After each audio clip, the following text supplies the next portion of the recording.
शेख सादी का कॉल है कि मैं आज तक अपनी खामोशी पर नहीं पछताया, जब भी पछताया अपने बोलने पर पछताया। हर टीम में 5 प्लेयर्स कम से कम मिनिमम ऐसे रखे गए जो इमर्जिंग होंगे। टोटल 4 कैटेगरीज हैं, फुल मैराथन, हाफ मैराथन। बच्चों को इनकरेज करने के लिए किड्स फन रन भी हम लोगों ने रखा हुआ है। आपसे तारीफ करवानी थी सहरिश ने, वो करवा ली है। यानी हामिद साहब ने मोहर लगा दी है।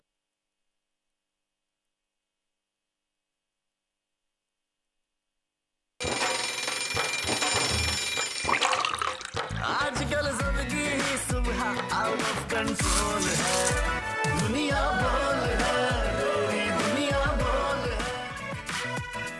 अस्सलाम वालेकुम नाज़रीन, प्रोग्राम में आपको खुशामदीद कहेंगे। सुबह खैर, वेलकम टू दुनिया बोल है। मैं हूं आपकी मेज़बान सहरिश ज़ुहैब और मैं हूं मुदस्सर इकबाल। आज का दिन आपके लिए बहुत अच्छा गुजरे, इसी उम्मीद और इसी दुआ के साथ प्रोग्राम का आगाज़ कर रहे हैं। और आज बहुत कम दिन बाकी रह गए हैं जब इलेक्शन की है। तो मैं जब आज आ रहा था मैंने नोट किया शहर में झंडों की तादाद बहुत बढ़ गई है। ये पैनाफ्लेक्सेस जो नजर मैंने आ तो रहे हैं, वो भी बहुत देखा है। एक ना बड़ा सा बिल बोर्ड जिस पर लिखा हुआ है नो डिस्प्ले ऑफ गन। तो वो भी आई थिंक इसी मुनासिबत से है। बिल्कुल इसी लिहाज से है। और जनाब आज प्रोग्राम का आगाज़ करते हैं कोट ऑफ द डे में कि शेख सादी का कॉल है कि मैं आज तक अपनी खामोशी पर नहीं पछताया, जब भी पछताया अपने बोलने पर पछताया। इसीलिए बड़े कहते हैं कि पहले तोलो फिर बोलो। बिल्कुल, बाज़ों का हम जज्बाती होते हैं, गुस्से में तो स्पेशली इस चीज़ का ख़ास ख्याल रखना चाहिए कि आप ना ही बोलें, बस एब्जॉर्ब कर लें, सब्र कर लें, बर्दाश्त कर लें, तो बाद में बहुत फ़ायदा रहता है। लेकिन अगर आप उसी वक्त रिएक्ट करें जब आपको शदीद गुस्सा आया हो तो बड़ा फिर काम ख़राब हो जाता है। फिर बाद में वो मसला तो हल हो जाता है, एक नया मसला खड़ा हो जाता है। बिल्कुल। और कहते हैं ना कि बोलने से पहले तोलना इसलिए भी ज़रूरी है कि सामने वाले का जो रवैया है वो कैसा है। बहुत से लोग होते हैं जो बर्दाश्त सामने भी कर लेते हैं, सही है, अगर वहाँ से बोला जाए।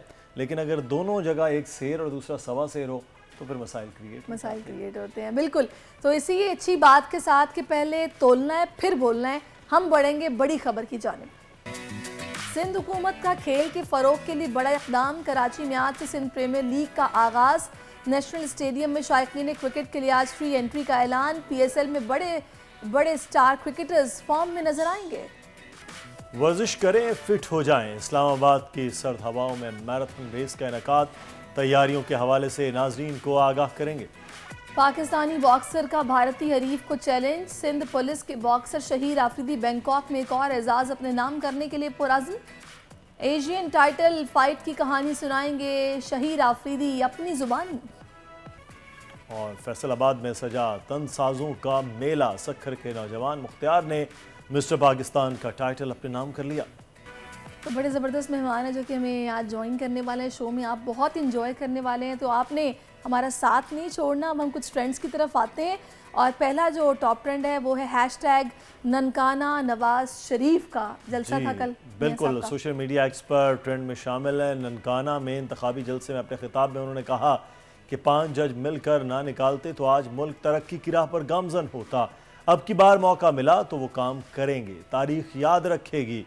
ट्रेंड में सारफीन मियाँ साहब से अपनी मोहब्बतों का इजहार कर रहे हैं, जबकि टॉप ट्रेंड में अब तक 39,000 से जायद सारफीन अपनी राय का इजहार कर चुके हैं। तो ये सिचुएशन जो है वो ट्रेंडिंग में नज़र आ रही है। बिल्कुल। अच्छा मुदस्सिर, अब ये गहमा गहमी शुरू हो गई है ना। पहले हम कह रहे थे बहुत ठंडा माहौल है, लेकिन अब पीपल्स पार्टी के साथ साथ नवाज लीग भी अब अपने जलसे कर रही है, बाहर निकल रहे हैं। और हम देख रहे हैं कि इसीलिए ये ट्रेंड्स में भी शामिल हैं, लोग अपने अपने ख्यालात का इजहार भी कर रहे हैं। लेकिन बस एक जमात है पाकिस्तान तहरीक इंसाफ, वो उस तरीके से भी नज़र नहीं आ रही है। वो उनकी अपनी कैंपेन का एक तरीक़ाकार AI का उन्होंने इस्तेमाल किया है। अच्छा, यानी कि अंडरग्राउंड हो रहा है काम। हाँ, अंडरग्राउंड हो रहा है और आर्टिफिशियल इंटेलिजेंस के ज़रिए वो अपनी कैंपेन कर रहे हैं, अपने हलकों में लोगों को कनेक्टिविटी कर रहे हैं।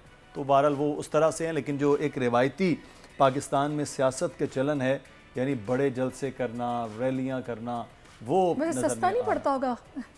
सस्ते से ज़्यादा लोग ये चाहते हैं कि उनके साथ कनेक्टिविटी हो, तो वो कनेक्टिविटी हमें नज़र आ रही है इस वक्त पाकिस्तान मुस्लिम यूनियन की भी। जलसों में इतने पैसे खर्च करने पड़ते हैं, तो अगर एआई की मदद से घर बैठे सब कुछ मैनेज हो रहा है तो बड़ी अच्छी बात है, लेकिन नताइज इसके क्या होंगे ये तो इलेक्शन वाले दिन ही पता चलेगा।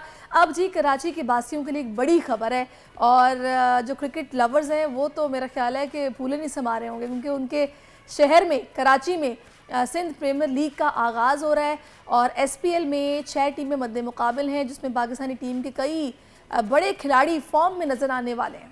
जबकि आज पहले दिन कराची नेशनल स्टेडियम में शायकीन क्रिकेट के लिए एंट्री भी फ्री रखी गई है। एसपीएल की तैयारियों और मैचेस के हवाले से मज़ीद हम बात करेंगे। हमारे साथ मौजूद होंगे जुनैद अली शाह, जो कि सिंध के निगरां वज़ीर खेल और कल्चर हैं, क्योंकि ये सिंध प्रीमियर लीग है और सिंध के लोगों के लिए बड़ी एक्टिविटी है। मुख्तलिफ शहरों के नामों की जो टीम्स हैं वो इसमें बनाई गई हैं।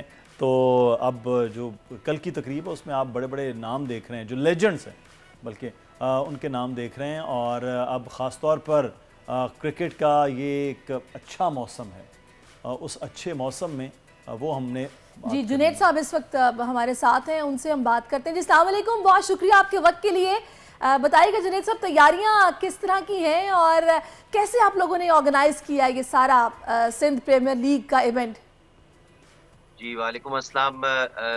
बिल्कुल ये सिंध प्रीमियर लीग शुरू होने जा रहा है और ये आरिफ मलिक साहब और उनकी टीम को बहुत बहुत मुबारक हो, जिन्होंने ये इनिशिएटिव लिया था। सिंध गवर्नमेंट ने उनको सपोर्ट किया है सिंध प्रीमियर लीग के सिलसिले में। और सारा ये इवेंट कराने के दो मकसद हैं कि एक तो सूबे में और कराची में क्रिकेट जो है वो बढ़े, और एक लैडर हमारे फिर सिंध के प्लेयर्स को भी एक लैडर फराहम किया जाए, क्योंकि हम देखते आए कि सूबों की इक्वल रिप्रेजेंटेशन पाकिस्तान लेवल पे नहीं होती है, और मेरे ख्याल से वो इसीलिए शायद किल्लत होती है सिंध की रिप्रेजेंटेशन की, क्योंकि सिंध में इवेंट्स भी कम होते हैं।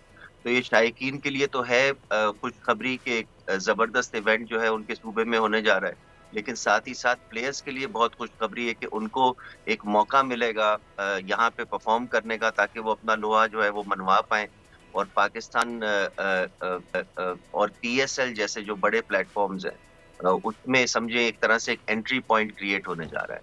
सही। अच्छा जुनैद साहब, ये तो हमने माजी में भी देखा है कि कराची में ख़ास तौर पर कुछ अकेडमीज़ भी बड़ी हैं, वहाँ प्लेयर भी होते हैं। इवन जो सिंध के बाकी अजला हैं वहाँ से भी कराची शहर आके लोग खेल रहे होते हैं और उन अकेडमीज़ का हिस्सा होते हैं। लेकिन यहाँ मुख्तलिफ टीम्स मुख्तलिफ शहरों के नामों से बनाई गई हैं। कराची शहर से हट के बाकी सिंध के अजला बाकी शहरों से भी प्लेयर्स उसी तरह से हैं, या फिर कल को ये हो कि जनाब जैसे मखसूस कुछ सूबे मखसूस इलाकों से पाकिस्तान टीम में जाते हैं या PSL का हिस्सा होते हैं, यहाँ भी इक्वल रिप्रेजेंटेशन कम से कम खिलाड़ियों की है? जी बिल्कुल। ये मतलब जो नेम्ड खिलाड़ी हैं पाकिस्तान लेवल पे जो पहले रिप्रेजेंट कर चुके हैं वो तो है ही इसका हिस्सा, लेकिन जो इसमें हाईलाइट करने वाली बात है वो है इमर्जिंग प्लेयर्स की जो एंट्री है। उसमें वो प्लेयर्स हैं जिन्होंने अभी तक पाकिस्तान लेवल की क्रिकेट नहीं खेली है, लेकिन वो टैलेंटेड है, और ये SPL के ऑर्गेनाइजर्स ने जगह जगह जाके कैंप्स लगाए, ट्रेनिंग के कैंप्स लगाए और सिलेक्शन के कैंप्स लगाए। तो इक्वल रिप्रेजेंटेशन होगी, ज़रूर होगी सिंध की, और इमर्जिंग प्लेयर्स पे बिलखुसूस नज़र होनी चाहिए, क्योंकि हैं वो टैलेंटेड, लेकिन उनको वो मौका नहीं मिलता था कि वो जो है अपनी परफॉर्मेंस दुनिया तक ला सके। तो जुनैद साहब ये बताइएगा कि ये कितनी इसमें टीम्स हैं और किन किन शहरों से हैं, किन नामों से हैं? इसमें टोटल 6 टीम्स हैं, और जितने हमारे बड़े डिविजन्स हैं उस हर के नाम की एक टीम है। लेकिन अक्रॉस द बोर्ड टीमों की जो सिलेक्शन है वो इसी तरह से रखी गई है कि हर टीम में कम से कम 5 इमर्जिंग प्लेयर्स की शमूलियत हो, और उन्हीं डिस्ट्रिक्ट्स को वो फिर रिप्रेजेंट करे जिनकी टीम से वो खेल रहे हैं।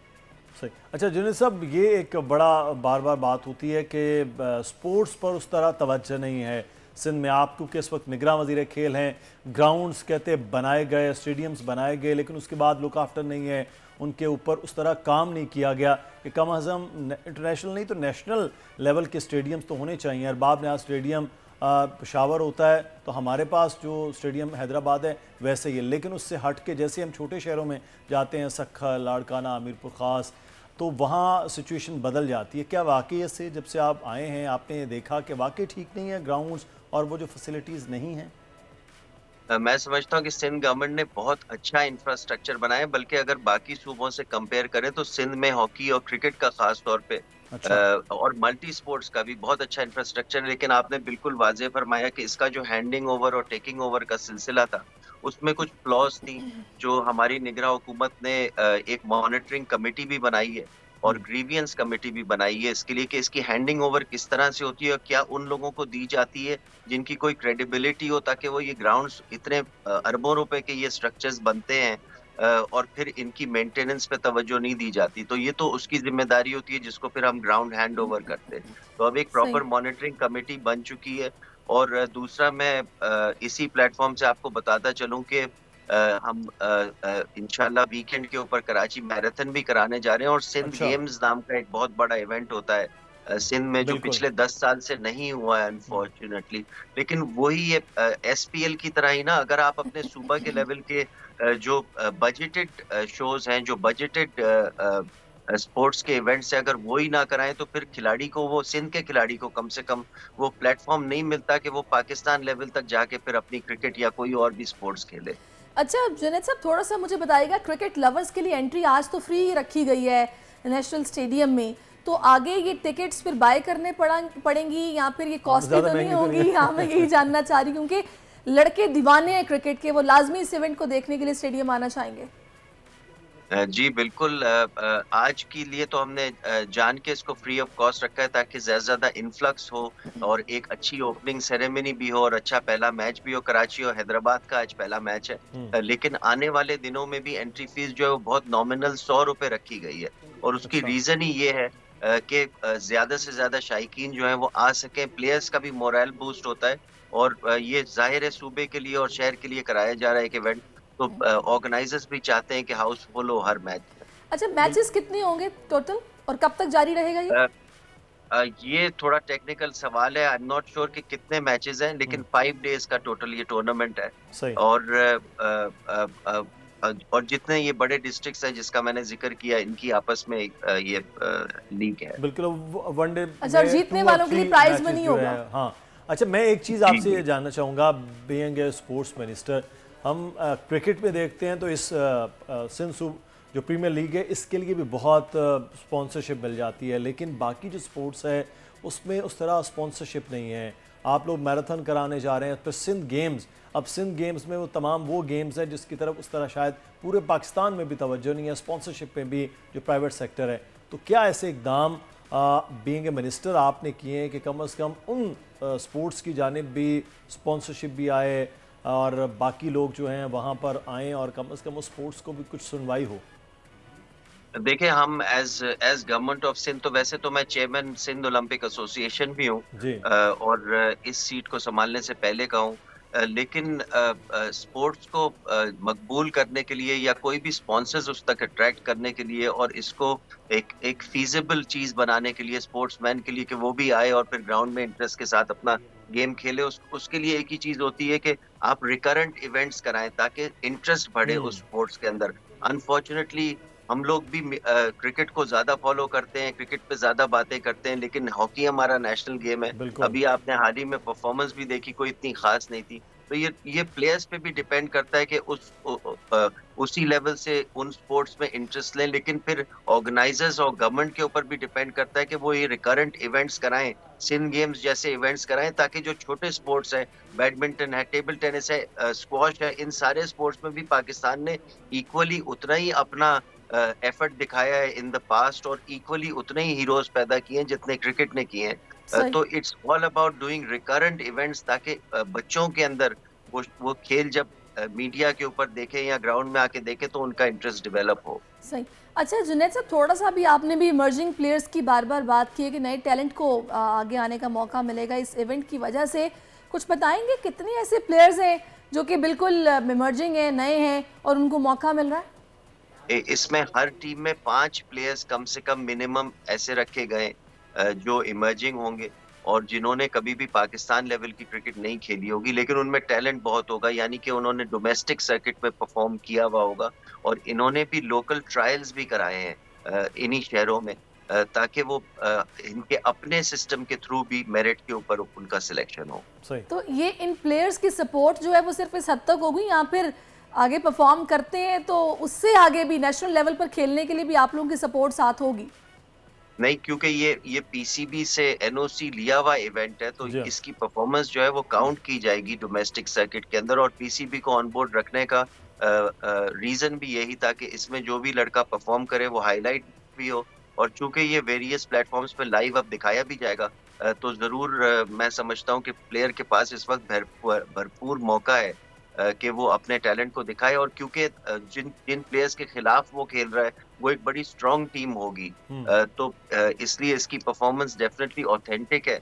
और चूंकि पीसीबी भी ऑन बोर्ड है, तो मैं समझता हूँ हाईलाइट होने का प्लेयर के लिए इससे अच्छा मौका नहीं है। सही। अच्छा, दूसरी एक चीज़ मैं यहाँ पर जानना चाहूँगा, आपने बड़े बड़े स्टार्स भी टीम्स का हिस्सा हैं जो पाकिस्तान टीम के लेजेंड्स हैं, स्टार्स हैं, तो इससे आप क्या समझते हैं कि कितना ये मौका होगा इन प्लेयर्स के लिए कि एक तरफ शादाब खान भी खेल रहे हैं और दूसरी तरफ बिल्कुल इमर्जिंग प्लेयर है, तो ये जो कॉम्बिनेशन आपने बनाया है इसके बारे में क्या कहें?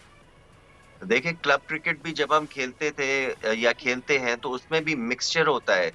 उससे फायदा ये होता है कि एक तो स्पेक्टेटर्स का इंटरेस्ट बढ़ा रहता है, क्योंकि उनके सामने वो स्टार्स खेल रहे हैं जिनको स्पेक्टेटर्स फॉलो करते हैं रिलीजियसली। दूसरा फायदा ये होता है कि छोटे स्टार को अपने बड़े स्टार के साथ जब खेलता है तो उसको सीखने का मौका बहुत मिलता है, क्योंकि बड़े के पास जाहिर है इंटरनेशनल एक्सपोजर होता है, उस लेवल की उसने क्रिकेट खेली होती है। तो a mixture of big and small players is always helpful in grooming the new players ना, जो आपके पास इमर्जिंग टैलेंट है उसको वो ऑन ग्राउंड भी सिखा रहा होता है, ड्रेसिंग रूम में भी बातें चल रही होती हैं और एक क्रिकेट का माहौल बना हुआ होता है। तो दिस मिक्सचर मेरे ख्याल से तो बड़ा कामयाब रहना चाहिए और हमेशा रहता है स्पेक्टेटर्स के लिए भी, like I said, and for the emerging players as well. सही, बहुत बहुत मुबारकबाद आपको। बड़ा ज़बरदस्त इवेंट है जो आप लोग मिल के ऑर्गेनाइज करा रहे हैं और इंशाल्लाह ये कामयाब भी रहेगा। Thank you so much Junaid साहब फॉर योर टाइम, आप हमारे साथ मौजूद रहे हैं और आपने इस हवाले से हमें चीज़ें बताई हैं। तो मुदस्सिर, वैसे आपको दिलचस्पी है तो आप जाएंगे फिर मैं खेलने के में तो क्रिकेट में बहुत ढीला ढाला आदमी हूँ, लेकिन ये देखने में आपको काफी देखने में बहुत तो फिर आपको जाना चाहिए। नहीं, मैं जाऊँगा इंशाल्लाह, बल्कि बच्चों के साथ जाएंगे, थोड़ा देखेंगे, हल्ला गुल्ला होगा। और T20 का तो वैसे भी आपको पता है कि एंजॉय क्रिकेट करने वाला होता है। लेकिन अगर वो कह रहे हैं कि अभी सिंध गेम्स करवाएंगे तो मेरा इंटरेस्ट ज़्यादा उधर है कि सिंध गेम्स जब होंगी और मैराथन होगी ना, वो बहुत कलरफुल है। हाँ, ज़बरदस्त। अल्लाह करे कि इंशाल्लाह आगे वो भी उनके 10 साल के बाद होगी। अब हमें कुछ मौसम की बात करनी है, क्योंकि इतने अच्छे इवेंट्स हो रहे हैं तो मौसम तो नहीं कहीं रंग में भंग डालेगा। तो अगर मौसम की बात करें तो आज मुल्क भर में सर्दी की शिद्दत में इजाफे की तवक्को की जा रही है, जबकि महकमा मौसमियात के मुताबिक आज इस्लामाबाद समेत मुख्तलिफ शहरों में बारिश का भी इम्कान है। मैं आई थिंक पंजाब साइड पे होगी। जी, इस्लामाबाद और जो नॉर्दर्न एरियाज़ है वहाँ तक है। और आइंदा हफ्ते मरी में बर्फ़बारी की पेशगोई समेत शिमाल मशरक़ी बलूचिस्तान में कहीं कहीं गरज चमक के साथ हल्की बारिश का इम्कान है। ठंड बढ़ेगी फिर। तो अहम शहरों के जो दर्जा हरारत हैं उनकी भी बात करेंगे, लेकिन इस वक्त हमें कुछ लाहौर इस्लामाबाद की सिचुएशन भी जाननी है। बिल्कुल, इस वक्त लाहौर से हमें ज्वाइन कर चुकी हैं फातिमा शराजी, इस्लामाबाद से सलमान हमारे साथ हैं और आप दोनों से मैंने जाननी है मौसम की सूरत हाल। तो पहले सलमान को जब देखते हैं तो स्वेटर पहन के खड़े हैं तो लगता है कि सर्दी कोई नहीं है। हाँ, बस मुनासिब सी सर्दी है, एक नॉर्मल सी सुबह। और सलमान वो होना तो ये चाहिए बड़ी सी जैकेट हो, और जैसे फातिमा ऐसे ठंड में हमें बताया करते हैं लाहौर का मौसम इस्लामाबाद कदरे मुख्तलिफ है। तो सलमान से ये सलमान बताएं, आपको सर्दी नहीं लग रही? ये सर्दी है ही नहीं इस्लामाबाद। नहीं, सर्दी है, बिल्कुल है। और दर्जा जो है वो आज भी रात जो है 2 से 3 के दरमियान ड्रॉप हुआ था। तो सर्दी अच्छी खासी है, लेकिन इस्लामाबाद में पिछले दिनों तो काफ़ी ज़्यादा सुबह के टाइम धुंध रही, उस की और हमारी बातचीत नहीं हो सकी। लेकिन आज हम खड़े हैं तो सुबह के वक्त हल्का जो मतला जो है वो जुज़वी तौर पर अबर आलू था, लेकिन इस वक्त आप देख सकते हैं कि सूरज निकल आया है, पूरी आबोताब से चमक रहा है। और सर्दियों की जो एक मीठी धूप होती है उससे अगर आप लुत्फ़अंदोज़ होना चाहें तो इस्लामाबाद में आपको हम वेलकम कर सकते हैं। इस वक्त आपने बिल्कुल सही कहा कि आज रात से प्रेडिक्शन की गई है, ख़ासतौर पर अगर हम बात करें तो शुमाली इलाकों की, जिसके अंदर गिलगित बल्तिस्तान भी शामिल है और खैबर पख्तूनख्वा भी शामिल है। इन इलाकों में आज रात से हल्की बारिश और पहाड़ों पर बर्फ की प्रेडिक्शन की गई है।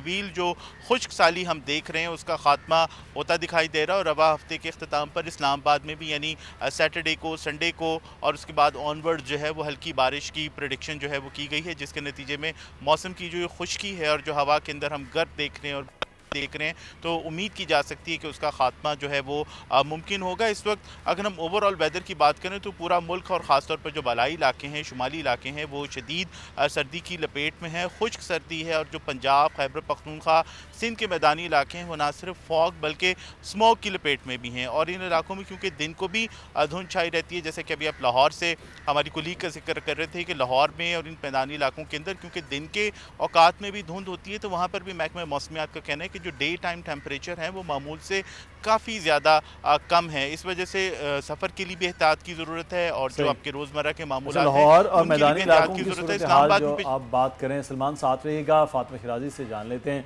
फातिमा, लाहौर में तो सुना है बड़ी धुंध पड़ रही है और ठंड सर्दी भी बहुत है, यख बस्ता हवाएं चल रही हैं। फातिमा, तो क्या सिचुएशन है?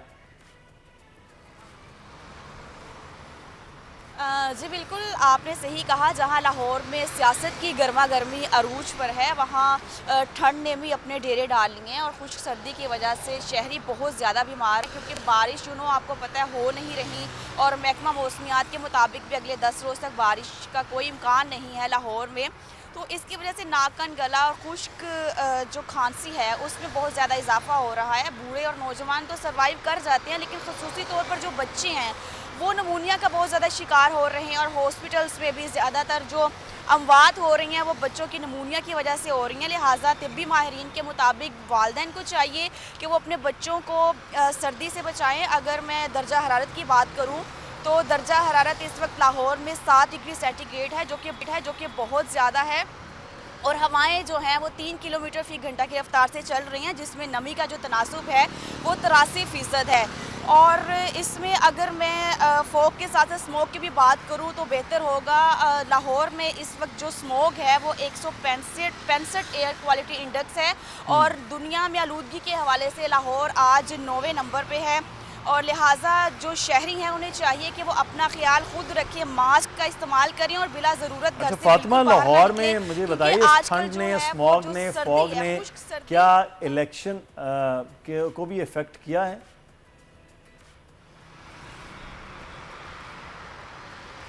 अच्छा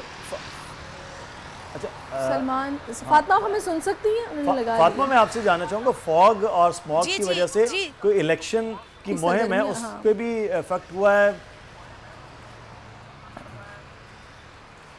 अच्छा, लोग जो हैं वो नारेबाजी और मुख्तलिफ जो पार्टीज़ हैं वो नारों से ही अपना खून गर्म कर लेते हैं, लेकिन पंजाब में खसूसी तौर पर दफ़ा 144 नाफिज कर दी गई है, जिसमें सर्दी को भी मलूज़े खातिर रखा गया और दूसरी तरफ फायरिंग वगैरह को भी जो है वो सामने रख कर ये डिसीजन लिया गया।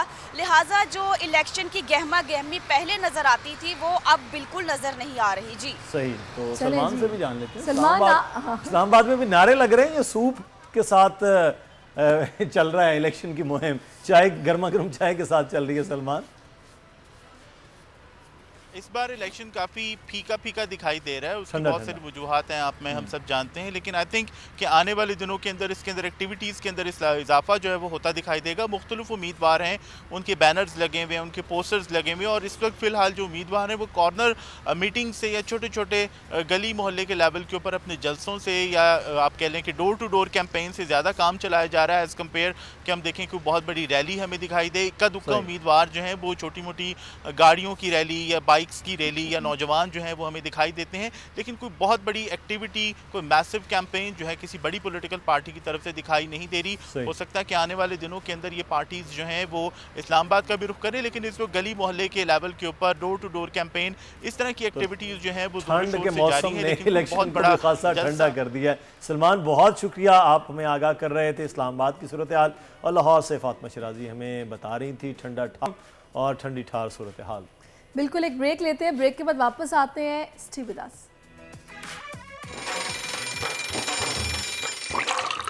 आजकल जिंदगी ही सुबह आउट ऑफ कंट्रोल है, दुनिया बोल है, दुनिया बोल है।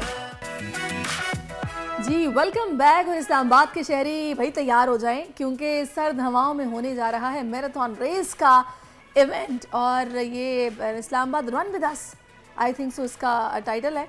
और इस्लामाबाद के वासियों को दौड़ लगानी है, दौड़ कहाँ से कहाँ तक लगानी है, मुदस्सिर बाखूबी वाकिफ हैं, इस्लामाबाद में रहे हैं। ना बिल्कुल, और इस्लामाबाद में अगर दौड़ना है तो फिर किसी तरह कामयाबी ज़रूर हासिल करनी। बहरहाल मैं मैराथन की बात कर रहा हूँ। तो 28 जनवरी इतवार के रोज़ होगी, जिसमें शहरियों की बड़ी तादाद शिरकत करने वाली है। इस्लामाबाद मैराथन रेस की तैयारियों के हवाले से क्या क्या इंतजामात मुकम्मल कर लिए गए, इस पर हम बात करेंगे। हमारे साथ मैराथन रेस के ऑर्गेनाइज़र कासिम नाज मौजूद हैं। जी कासिम साहब, बहुत शुक्रिया आपके वक्त का। सबसे पहले तो ये बताइएगा कि ये क्यों ख्याल आया है आपको कि इस्लामाबाद वालों को दौड़ाया जाए और भरपूर दौड़ाया जाए? ये पहले तो मैं आपको बताऊं इसकी हिस्ट्री कि इस्लामाबाद रन विद अस ये पाकिस्तान की पहली रनिंग कम्युनिटी क्लब है। मैं उसका फाउंडर हूं। ये 2016 में इसको स्टार्ट किया था और तब से अभी तक हम लोग हेल्दी लाइफस्टाइल को प्रमोट कर रहे हैं। हर वीक में हमारे 4 वीकली इवेंट्स होते हैं जो कि फ्री ऑफ कॉस्ट होते हैं, कोई भी ज्वाइन कर सकता है। अभी तक हम लोग तकरीबन 500 प्लस ग्रुप इवेंट्स करवा चुके हैं जो कि एब्सोल्युटली फ्री हैं। इसके अलावा हमारे पूरे साल के एक रेस कैलेंडर होता है। इस्लामाबाद मैराथन से हम लोग शुरू करते हैं जो कि इस इतवार को 28 जनवरी को इस्लामाबाद में हो रही है। चौथी बार, ये चौथी एडिशन है। मैराथन होता क्या है ये समझना बहुत ज़्यादा ज़रूरी है, क्योंकि हमारे मुल्क में बहुत सारे लोग जो हैं इसको मिसयूज़ भी करते हैं। इस नाम को 5 किलोमीटर की वॉक होती है या रन होती है, उसको मैराथन रन का नाम दे दिया जाता है। तो बेसिकली मैराथन रन जो है, marathon is a 42.2 kilometre distance race, ठीक है। तो पाकिस्तान की इस्लामाबाद की तारीख की पहली हाफ मैराथन हमने 2020 में करवाई थी जो कि 21 किलोमीटर थी। तब 4 साल के बाद हमें ये लगा, कम्युनिटी जब बनी थी, कि अभी इट्स टाइम कि हम लोग हाफ मैराथन की तरफ आएँ। और 2020 में हमने हाफ मैराथन करवाई। काफ़ी इंकरेजिंग रिजल्ट था, जिसमें प्रेसिडेंट ऑफ पाकिस्तान भी आए, इसके अलावा डिप्लोमेट्स भी आए और पूरे पाकिस्तान से लोगों ने पार्टिसिपेट किया। फिर 21 में हम नहीं करवा सके, 2022 में हमने दोबारा करवाई। हज़ारों की तादाद में पार्टिसिपेशन थी। प्रेसिडेंट आरिफ अलवी जो है वो एज अ पार्टिसिपेंट आए, उन्होंने 10 किलोमीटर रेस में हिस्सा लिया। 42 में नहीं लिया, लेकिन 10 किलोमीटर रेस उन्होंने कंप्लीट की। इसके अलावा फर्स्ट लेडी भी थी, कुछ एम्बेसडर्स भी थे। डिप्लोमेटिक कम्युनिटी से तकरीबन कोई 200 प्लस की पार्टिसिपेशन थी। पूरे इस्लामाबाद से, पिंडी से, पूरे पाकिस्तान से तकरीबन हज़ारों की तादाद में लोगों ने ज्वाइन किया। फिर लास्ट ईयर हमने दोबारा करवाया 2023 में फुल मैराथन, काफ़ी इंकरेजिंग था। इस साल दोबारा हो रहा है और इस मैराथन में टोटल 4 कैटेगरीज हैं, full marathon, half marathon, 10 kilometre, 5 kilometre और बच्चों को इनकरेज करने के लिए किड्स फन रन भी हम लोगों ने रखा हुआ है। तो इसमें कासिम साहब मुझे ये बताइएगा कि वो नाजरीन जो इस वक्त आपको देख रहे हैं इस्लामाबाद के रहने वाले हैं और इस मैराथन को ज्वाइन करना चाहते हैं, उनके लिए बताएंगे कहाँ से शुरू होगी, कहाँ पर ख़त्म होगी और जो जीतेंगे, विन करेंगे, उनके लिए क्या है, मेडल्स होंगे?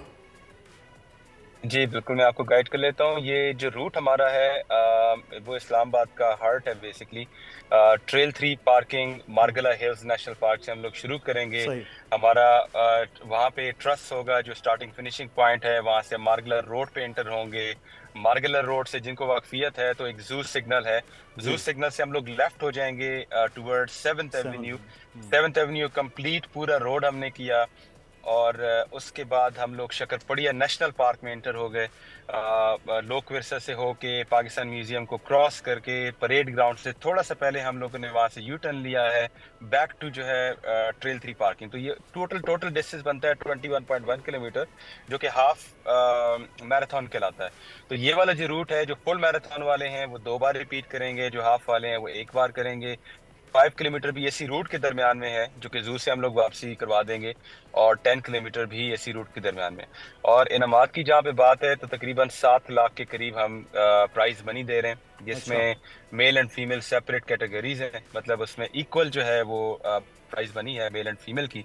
और इसके अलावा जो है अपना इन सबसे अच्छी बात यह है कि ये इवेंट सबके लिए है, मतलब सिर्फ एथलीट्स के लिए नहीं है, इसमें आम लोग भी ज्वाइन कर सकते हैं। और सबसे अच्छी बात ये होती है कि जब आप इस इवेंट पे, क्योंकि अभी तुम्हारा ये 4th एडिशन है, तो जो एनर्जी वहाँ पर नजर आती है लोगों के चेहरों पे, क्योंकि पाकिस्तान में ऐसे इवेंट्स होते नहीं है ऑनेस्टली, और वो बहुत ज्यादा अच्छा लगता है लोगों को देख के। और मेरे ख्याल से और बारिश भी एक्सपेक्टेड है, ऐसी हेल्दी एक्टिविटीज मजीद होनी चाहिए। अगले आने वाले दिनों में बारिश तो नहीं बारिश हमने है एक्सपेक्टेड। अच्छा, वेदर फोरकास्ट हमने चेक करवा ली है। जो हमारा रूट है, इस रूट पे पूरा दिन हल्की हल्की बूंदाबांदी है, तो ज्यादा प्रॉब्लम नहीं है, क्योंकि रनिंग में वैसे भी हल्की हल्की बारिश में आप बहुत एंजॉय करते हैं। तो जो रनर्स हैं इस बात को समझेंगे। और इसको जो है कोई भी रजिस्टर कर सकता है। हमारी वेबसाइट पे जाके islamabadrunwithus.com, वहाँ पे जाके आप इसको रजिस्टर कर सकते हो। अच्छा, तो क्या ये इस्लामाबाद और रावलपिंडी के ही शहरी हो सकते हैं, या लाहौर कराची से भी अगर कोई पार्टिसिपेट करना चाहे तो इस्लामाबाद पहुंच सकता है, कहीं से भी पूरे मुल्क से? तो मैंने आपको पहले भी ये चीज़ बताई है कि इसमें पार्टिसिपेशन का जहाँ पे ताल्लुक है, पूरे पाकिस्तान से लोग आते हैं। केपी से आते हैं, पंजाब से आते हैं, बलोचिस्तान से आते हैं, सिंध से आते हैं, और इसके अलावा डिप्लोमेटिक कम्युनिटी जो हमारी है उनकी अच्छी खासी पार्टिसिपेशन होती है। तकरीबन 200 से ज़्यादा डिप्लोमेट्स होते हैं, जिसमें एम्बेसडर्स भी होते हैं, और जो है मतलब बहुत ज़बरदस्त पार्टिसिपेशन होती है और काफ़ी माहौल एक। कासिम साहब, मुझे ये बताइएगा, ये जो प्राइस मनी आप लोगों ने रखी है 7 लाख रुपया, तो ये पूरा इवेंट ऑर्गेनाइज कराने के लिए फंड रेजिंग होती है, या किस तरह आप मैनेज करते हैं फाइनेंसेस? बिल्कुल, मैं आपको गाइड कर लेता हूँ। इसमें एक तो ये है कि हमने एक एंट्री फी रखी हुई है पार्टिसिपेशन की, एक तो वो काफ़ी ज़्यादा हेल्प करती है, क्योंकि जारी बात है विदाउट फाइनेंशियल सपोर्ट इस स्केल के इवेंट को ऑर्गेनाइज करना वो पॉसिबल नहीं है। और ये 100% वॉलंटियर ड्रिवन एफर्ट है। ये हमारे जितने भी लोग हैं, जो हमारी फोर्स है, वो सारे अपना अपना हिस्सा डाल के इस इवेंट को कामयाब करने की कोशिश करते हैं, जिसको हम टीम IRU कहते हैं। और इसकी हुडी भी बाय द वे मैंने पहनी हुई है।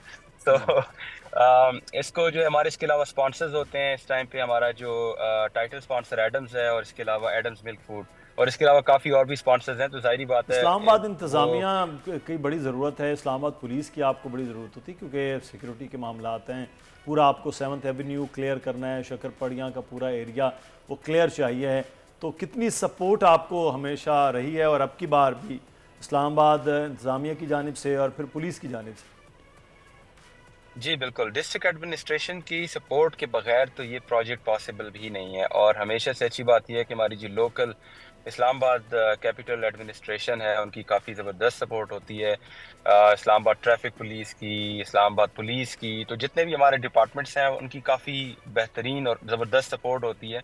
और अभी भी इस बार भी हमारा जो प्लान है, जो मार्गला रोड है उसका एक साइड जू सिग्नल तक हम लोग कंप्लीट ब्लॉक करवाएंगे, जिसमें ट्रैफिक के लिए वो बंद होगा पूरा दिन, सुबह 7 से दोपहर 3 बजे तक। इसके अलावा जो 7th एवेन्यू का एक साइड है वो कंप्लीट हम बंद करवाएंगे। शक्करपड़िया वाला रोड जो है वो कंप्लीट बंद होगा। तो इसमें definitely without the district administration and the local government support ये पॉसिबल नहीं है। तो हमें हमेशा से अल्हम्दुलिल्लाह काफ़ी ज़्यादा सपोर्ट होती है। अच्छा, ये बच्चों के लिए आपने कुछ कैटेगराइज किया है कि एज लिमिट कोई, या फिर बच्चों को क्या मिलेगा जो जीतेंगे? बिल्कुल, ये क्वेश्चन आपका पहले भी था, मैं स्किप कर गया था। वैसे मेडल जितने भी पार्टिसिपेंट्स हैं सबके लिए एक मेडल हमने बनाया, और वो बहुत ज़बरदस्त 3D मेडल है जो कि सबको मिलेगा। बच्चों का जहाँ पे सवाल है, तो बच्चों को जो है उसमें 14 ईयर से नीचे के जितने भी बच्चे हैं वो सब किड्स फन रन के अंदर वो पार्टिसिपेट करेंगे। उसको भी हम 2 हिस्सों में डिवाइड करेंगे। ये जो लंबे लंबे बच्चे होंगे 10 से 14 साल के दरमियान, उनको हम इकट्ठा लाइन अप करके उनको इकट्ठा स्टार्ट करवाएंगे। जो 10 साल से छोटे बच्चे होंगे उनको हम इकट्ठा स्टार्ट करवाएंगे, और सब बच्चों को इंशाल्लाह हम लोग मेडल देंगे। सही, तो ये तो बड़ी ज़बरदस्त है। बच्चों ने तो कहना है हम इस्लामाबाद रन में थे और देखिए मेडल्स हमने वहाँ विन किया। ये बड़ी अच्छी हेल्दी एक्टिविटी है। आप लोगों के वैसे भी ट्रेल के हवाले से भी चीज़ें चल रही होती हैं, तो इस्लामाबाद में ये इस किस्म के रुझान के बाद वो जो आप कह रहे हैं कि आपका मोटो है हेल्दी लाइफस्टाइल को, तो कितना फ़र्क पड़ा पिछले 4 साल से? आप डिफरेंट मैराथन भी करवा रहे हैं, हाफ मैराथन रेसेस, ये कितना फ़र्क पड़ा इस्लामाबाद के लोगों का? कितनी पार्टिसिपेशन हुई है इन 4 सालों में? मैं अगर आपको एक एग्जांपल एक छोटी सी दूं अपनी, या एक रिकैप दूं पिछले कुछ 10 सालों का, तो मैंने 2011 में तकरीबन रनिंग रेगुलरली उस वक्त से मैं कर रहा हूं। और मुझे याद है हमारे Islamabad is haven for runners, मतलब इतने खूबसूरत ट्रैक्स, इतने ज़बरदस्त किस्म के वो। और इसमें जो है अपना जो F9 पार्क है, जो कि आप लोग डेफिनेटली आए होंगे, इस्लामाबाद का बहुत ही बड़ा खूबसूरत वसी ग्रीन पार्क है। उसके अंदर मैं जब भागता था, मुझे अभी भी याद है कि मुझे महीनों में कोई मुश्किल से कोई रनर नजर आता था। 2016 में इस्लामाबाद रन विद अस, जो कि पाकिस्तान की पहली रनिंग कम्युनिटी है, जब इसको मैंने शुरू किया, तो उस वक्त से अगर मैं देखूं तो वक्तन फवक्तन पार्टिसिपेशन भी बढ़ी। और अब हम जब पार्क्स में जाते हैं तो हमें तकरीबन जिस टाइम पे भी जाएं, आपको वहाँ पे रनर नजर आएगा। ट्रेल्स पे आप जाएं, वहाँ पे आपको हाइकर नजर आएगा। तो इन पिछले कोई 5-7 सालों के अंदर बहुत ज्यादा कल्चर प्रमोट हुआ है और अच्छा, कम्युनिटी भी ग्रो हुई है। 2012-13 में तो कासिम, मैं आपकी बात से एग्री कर रहा हूँ, क्योंकि मैं बिल्कुल वहीं रहता था F9 पार्क के सामने। तो वहाँ एक्सरसाइज करने वाले बहुत कम होते थे और रनर्स तो ना होने के बराबर। मैं उस वक्त भी तकरीबन 3.5 किलोमीटर का एक ट्रैक मैंने चूज़ किया हुआ था। मैं रन करता, मैंने कहा यार ये भागते क्यों नहीं है लोग, मतलब वॉक जरूर कर रहे होते थे शाम में। असर से मगरिब के दरमियान का एक बड़ा अच्छा खूबसूरत वक्त है। और जो अभी बात करें ना कासिम कि पहाड़ आपके सामने हो और F9 पार्क हो, तो इससे खूबसूरत जगह मैं नहीं। अच्छा, और मेरी नज़र में कासिम साहब इस्लामाबाद हो तो किसका भागने को दिल नहीं चाहेगा, लेकिन फिर भी मुझे बात करनी पड़ेगी कि बाकी शहरों में भी इस तरह की एक्टिविटीज़ होनी चाहिए। क्या कभी आपका ये प्लान है कि यहाँ पर किसी के साथ कोलैबोरेशन की जाए या फिर इस तरह का कोई इवेंट कराची में या लाहौर में भी इसका इनेकाद करवाया जाए? बिल्कुल, जब ये 2016 में हमने इस क्लब को स्टार्ट किया था, तब इवन के सरप्राइजिंगली कराची हमारा सबसे बड़ा शहर है और वहाँ पे आई एम श्योर कि बहुत ज्यादा लोग फिटनेस की तरफ सारे फैसल बंद हो गई ना अगर, तो फिर बड़ा मुश्किल हो जाएगा। और यहाँ पे वही है जिस पे इंसान भाग सकता है, मेरा ख्याल है। तो वहाँ पे भी कम्युनिटी क्लब कोई नहीं था रनिंग का। लेकिन अच्छी बात यह है कि हमारे आने के बाद, क्योंकि हमने सोशल पे अच्छी खासी कैंपेन चलाई थी, उस वक्त से अभी तक हम चला रहे हैं फिजिकल फिटनेस को प्रमोट करने के लिए। तो 2017 में कराची में फिर एक क्लब बना, फिर अभी कराची में भी कोई 3-4 क्लब्स हैं जो कि बहुत अच्छे तरीके से वो लोग काम कर रहे हैं और कम्युनिटी वहाँ पे भी बहुत बड़ी है। इसके अलावा लाहौर के अंदर एक क्लब है, कराची में तो मैराथन को गवर्नमेंट सपोर्ट बड़ी अच्छी रही है। पिछले दिनों में भी जो कमिश्नर कराची मैराथन थी वो भी हुई और डिफरेंट मैराथन होती रहती है, हाफ मैराथन कह लें या जो 5 किलोमीटर, तो यहाँ भी अच्छी एक्टिविटी रही है। जी कंटिन्यू कीजिए। मेरे ख्याल से क्योंकि डिस्ट्रिक्ट एडमिनिस्ट्रेशन जो लोकल गवर्नमेंट सपोर्ट है, ये स्पेशली इन हेल्दी स्पोर्ट्स के लिए होना चाहिए। जैसे अब मैं आपको एग्जांपल दूं बाहर मुल्कों की, तो वहाँ पे जब मैराथन रेस होती है तो वहाँ पे बिजनेसेस बंद हो जाते हैं। पूरा दिन हर बंदा अपनी पूरी फैमिली के साथ आके रोड्स पे खड़े हो जाते हैं साइड पे, और एक जबरदस्त माहौल होता है और वो काफी ज्यादा इनकरेज कर रहे होते हैं। तो आई होप कि एक दिन आए पाकिस्तान में भी कि इस तरह लोग भी बाहर सड़कों पे निकलें जब मैराथन हो रही हो और वो इनकरेज करें, सपोर्ट करें और उसी तरह हो। और इंशाल्लाह ये होगा। उसकी वजह यह है कि 7 साल पहले जब ये शुरू किया था उस वक्त हमें पार्क में रनर्स नजर नहीं आते थे। 7 साल के बाद जो है यहाँ पे पूरे पाकिस्तान में इवेंट्स स्केल के जो है ऑर्गेनाइज हो रहे हैं, तो ये काफी ज्यादा एनकरेजिंग है और इंशाल्लाह एक टाइम आएगा आज से 4-5 साल के बाद। आपने जो बात की ना गवर्नमेंट सपोर्ट की, आपको याद होगा पंजाब में मैराथन, ये जनरल मुशर्रफ के दौर का, परवेज़ इलाही के दौर में एक इंटरनेशनल मैराथन रेस थी। बाहर से मैराथन के जो प्लेयर्स हैं वो आए थे और बहुत लंबी चौड़ी एक मैराथन हमें देखने को मिली थी, जिसमें हम खुद स्टूडेंट मैंने वो देखा भी और पार्टिसिपेट। खैर हमने तो 2 किलोमीटर बाद हम निकल गए थे। लेकिन ये इस किस्म की, आप बिल्कुल सही कह रहे हैं कि अगर गवर्नमेंट सपोर्ट से हो, गवर्नमेंट इनिशिएटिव ले, तो हेल्दी लाइफस्टाइल प्रमोट हो सकता है कि आप समोसे खा जाएं, जलेबियाँ खा जाएं, लेकिन भागे भी उसके बाद भागे भी, ये बड़ा जरूरी है। देखिए मेरे ख्याल से गवर्नमेंट सपोर्ट तो बिल्कुल वो तो 100% होनी चाहिए, लेकिन हमारे लोग उनको भी कम्युनिटी वर्क करना चाहिए। मैं इसी से बिलीव करता हूँ कि कम्युनिटी वर्क जो है आपकी इस कल्चर को बहुत प्रमोट कर सकते हैं और ये हमारा यही कम्युनिटी वर्क है।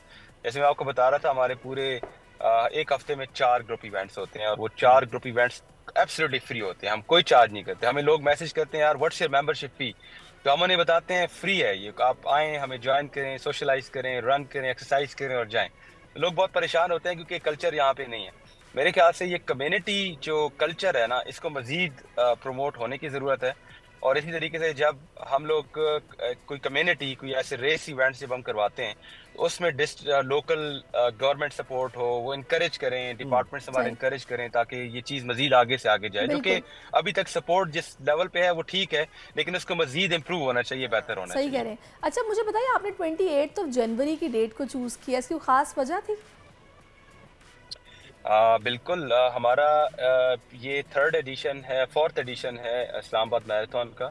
और पहले साल जो हमने 2020 में करवाई थी वो तो चलो फरवरी में हमने करवाई थी 16 में, लेकिन 2022 से अभी तक हम लोग last Sunday of January choose करते हैं। तो 22 में हमारा 30 जनवरी था, 23 में हमारा 29 जनवरी था, इस साल ये 28 जनवरी है और अगले साल क्योंकि ये साल लीप ईयर है तो आई थिंक वो 26 जनवरी होगा, नॉट श्योर, वो कैलेंडर देखना पड़ेगा, लेकिन चूंकि लीप ईयर है तो 1-2 दिन पीछे होगा।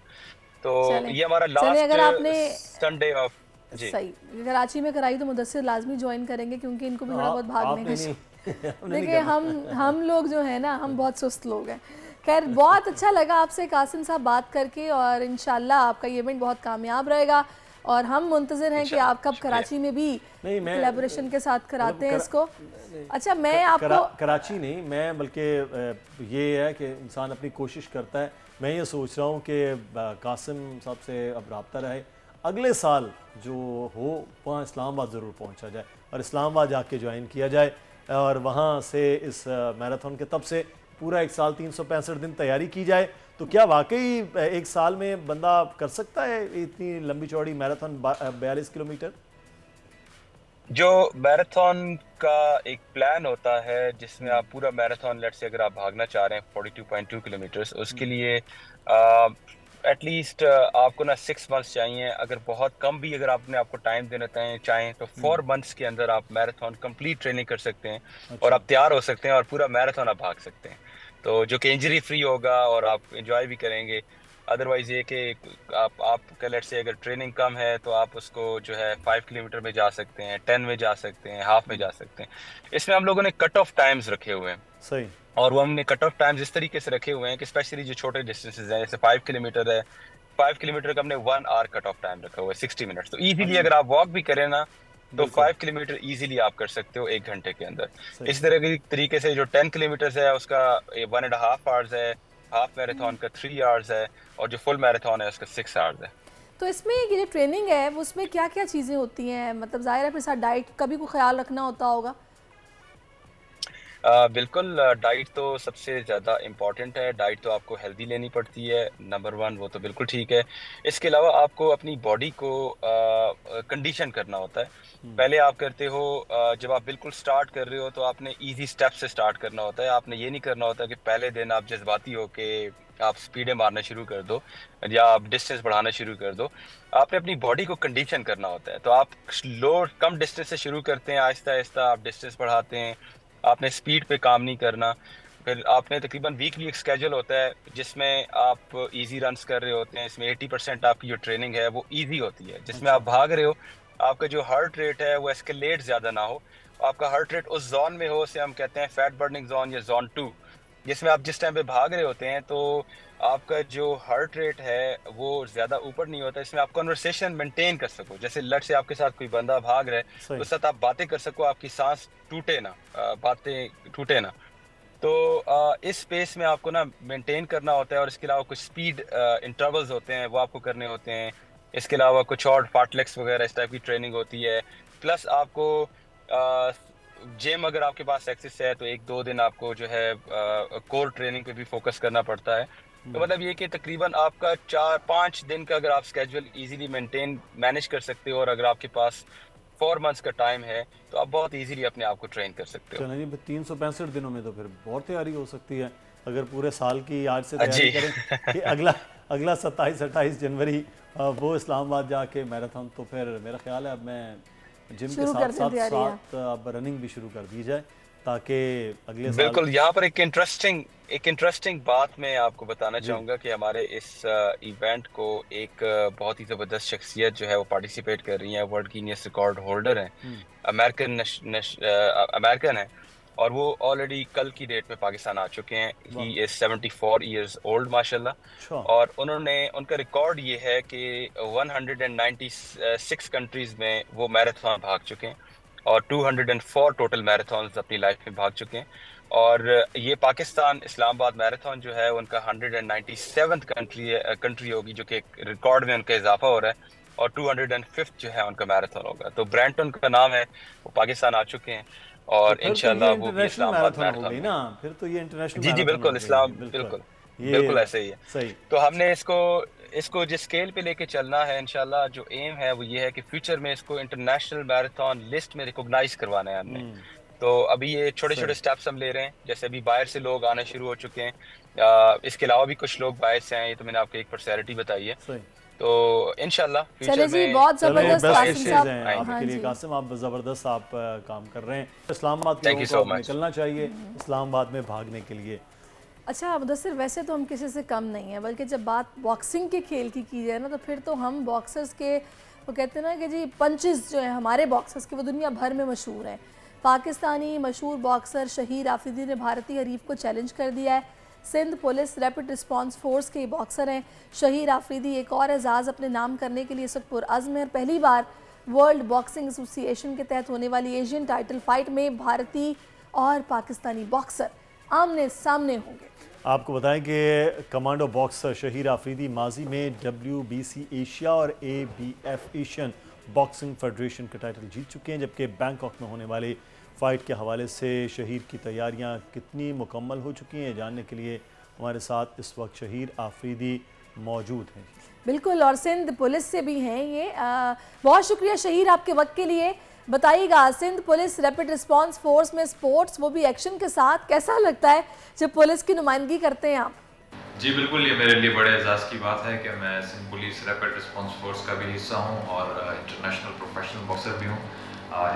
जिसका सारा सहरा मैं अपने बाला अफसरान को देता हूँ। मेरे से दो ख्वाब थे कि मैं एक फुली ट्रेंड कमांडो बनूँ और मैं एक इंटरनेशनल प्रोफेशनल बॉक्सर बनूँ, जो मैं समझता हूँ कि सिंध पुलिस ने मेरे लिए पूरा किया और मैं एक ATS फुली ट्रेंड कमांडो बना, उसके अलावा एशियन चैम्पियन 3 टाइम्स बना और अभी मैं एक नेक्स्ट टाइटल के लिए। अच्छा शहीर, आप एक और एजाज़ नाम करने के लिए पुरअज़्म है, भारतीय हरीफ को चैलेंज किया है। मुकाबला कैसे, कब और कहाँ होगा? जी बिल्कुल, ये मुकाबला मेरा बैंकॉक में होने जा रहा है। आज ये फाइट में खेलूँगा भारत के अगेंस्ट और ये मेरे WBA वर्ल्ड बॉक्सिंग एसोसिएशन के तहत होने वाला मुकाबला है और मैं पुरअज़्म हूँ इंशाल्लाह मैं फाइट अपने मुल्क के नाम। अच्छा, पहली बार वर्ल्ड बॉक्सिंग एसोसिएशन के तहत होने वाली एशियन टाइटल फाइट में भारतीय और पाकिस्तानी बॉक्सर्स होंगे जो कि आमने सामने आएंगे। तैयारी कैसी है आपकी? वर्ल्ड बॉक्सिंग एसोसिएशन के तहत होने वाले मुकाबलों में पहली बार पाकिस्तान और भारत आमने सामने, और मैं काफ़ी पुरअज़्म था इस फाइट के लिए। 2 महीने पहले ये फाइट डन हुई थी और मैंने एक भरपूर तैयारी की इसकी। मैं इसका थैंक यू अपने वालिद साहब को कहूँगा जो मेरे ट्रेनर भी हैं। उन्होंने मेरे साथ दिन रात मेहनत की और अल्हम्दुलिल्लाह मैं फुली यहाँ पर ट्रेन हूँ इस फाइट के लिए और इंशाल्लाह मैं पाकिस्तान के लिए ये एजाज़ अपने नाम। सही। अच्छा शहीर, आप मिडल वेट कैटेगरी में होने वाले 10 बैन अवी मुकाबले भी जीत चुके हैं। वो एक्सपीरियंस कैसा रहा और WBC एशिया के टाइटल भी आपने जीता था? मैं अपने बाला अफसरान का जितने भी शुक्रिया अदा करूँ ये कम है। उन्होंने मेरा बड़ा सपोर्ट किया मुझे और बहुत साथ दिया। IG साहब, इसके अलावा ex-IG साहब गुलाम नबी मेमन साहब और DIG एस्टेब्लिशमेंट पीर मोहम्मद शाह साहब, sports minister doctor Junaid Ali Shah साहब, उन सब ने मुझे इस फाइट के लिए सपोर्ट किया है।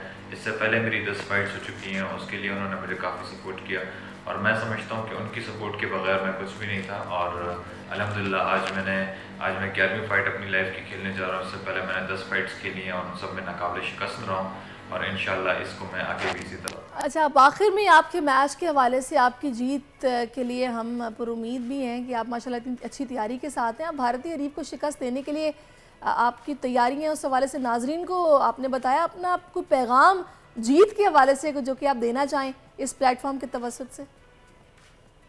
इस फाइट के लिए बिल्कुल पुरअज़्म हूँ और मैंने बहुत भरपूर तैयारी की है इसके लिए। और मैं अपने जितने भी मेरे फैंस हैं और मेरी कौम से मैं ये एक अपील करूँगा कि उन्होंने पहले भी मुझे बहुत सपोर्ट किया और आने वाली फ़ाइट में मुझे सपोर्ट करें और अपनी दुआओं में ख़ुसूसी तौर पर ख्याल रखें। इंशाल्लाह मैं इस फाइट को जीतूँगा और पाकिस्तान के नाम। बेस्ट विशेस आपके लिए बहुत, और आप आज की फ़ाइट जीतें, कामयाब हों, क्योंकि पूरी कौम दुआ भी कर रही है और पुरुम्मीद भी है कि आप भारतीय हरीफ को अब चित करेंगे। वो कहते हैं नॉकआउट करें। बिल्कुल, तो मामला नॉकआउट करें और एक जीत है वो पाकिस्तान के नाम की जाए। ब्रेक लेते हैं जनाब, अब यहाँ ब्रेक के बाद फिर मजीद बात। आजकल सबकी ही सुबह आउट ऑफ कंट्रोल है, दुनिया बोल है, दुनिया बोल है। जी वेलकम बैक। इलेक्शन 2024 गहमा गहमी अब आहिस्ता आहिस्ता बढ़ती जा रही है। हल्की हल्की जो पहले चल रही थी अब ज़रा उसने कुछ तेज़ी पकड़ी है, लेकिन हलकों में मसाइल इतने हैं कि जब आप वहाँ के मकामी लोगों से सवाल पूछते हैं ना, तो लोग पिछले 5 साल की बदतरीन कारकर्दगी का जिक्र करते हुए साबिका मुंतखब नुमाइंदों को खरी खरी सुना देते हैं। बिल्कुल। और कराची का हल्का NA 241 जहाँ की टूटी फूटी सड़कें भी, सीवरेज का निज़ाम नाक़िस है और सूरत हाल क्या है, रिहायशी इस वक्त खास से परेशान। लेकिन वो कहते हैं जो फंड्स मिले वो कहाँ गए। अलबत्ता ये एक ऐसा इलाका है जहाँ पर कराची का पॉश तरीन एरिया भी है और यहाँ पर वो कहते हैं ना पापोश भी और पॉश भी है, तो ये ऐसा एक हल्का है। तो इस हल्के के मसाइल जानेंगे हमने। कुछ आप गए थे, मुदस्सिर गए थे, उन्होंने वहाँ क्या देखा है आपको भी दिखाते हैं। जनाब आज हम मौजूद हैं कराची के उस हल्के में जहाँ कराची और पाकिस्तान एंड हो रहा है, यानी इससे आगे कुछ नहीं है। मेरे साथ इस वक्त समंदर है और समंदर के बाद बेपनाह किस्म की वुसअत। लेकिन ये 241 NA 241 वो हल्का है जो बड़ा ही अहमियत का हामिल है, क्योंकि इस वक्त मौजूदा सदर ममलिकत आरिफ अलवी यहाँ से कामयाब हुए थे 2018 में। उसके बाद आफ्ताब सिद्दीकी PTI के कामयाब हुए। लेकिन अब की बार मुकाबला खुर्रम शेर ज़बान पाकिस्तान तहरीक इंसाफ से, पाकिस्तान पीपल्स पार्टी से यहाँ पर मिर्ज़ा इख्तियार बेग हैं और साथ ही साथ डॉक्टर फारूक सत्तार जो मुत्तहिदा कौमी मूवमेंट पाकिस्तान के सीनियर रहनुमा हैं, वो यहाँ से कंटेस्ट कर रहे हैं। NA 241 में 2 PS हैं, सूबाई असम्बली के हल्का 109 और 110। यहाँ पर भी कांटेदार मुकाबला है, जमात इस्लामी भी मद्दे मुकाबिल है। तो देखना यह है कि अवामी राय क्या है, अवाम क्या कहते हैं। इस हल्के की बात करें तो ये बुनियादी तौर पर हल्का अपने रकबे में भी खासा बड़ा है। डिफेंस जहाँ मैं मौजूद हूँ, सी व्यू, फिर उसके बाद क्लिफ्टन है, यहाँ पर सदर के बहुत से इलाके शामिल हैं। ये पूरा इलाका बहुत बड़ा है। तकरीबन यहाँ 7,60,000 से ज़ायद की आबादी है और तकरीबन 4,60,000 के करीब यहाँ पर वोटर है। हक़ राय दही हमने 2018 में देखा, यहाँ बड़ा भरपूर था, लोगों ने बहुत ज़्यादा वोट भी कास्ट किया। लेकिन अब की बार माहौल क्या है ये आज लोगों से जानेंगे और जो यहाँ के कैंडिडेट हैं वो इस इलेक्शन मुहिम पर किस तरह की राय रखते हैं। तो यहाँ लोग मौजूद हैं, उनसे कुछ बात भी करते हैं। हम इस वक्त NA 241 की इंतखाबी मुहिम में मौजूद हैं जहाँ PS 110 के उम्मीदवार रेहान साहब मौजूद हैं जो अपनी इलेक्शन कैंपेन में हैं। कैसी चल रही जी पाकिस्तान तहरीक इंसाफ की कैंपेन?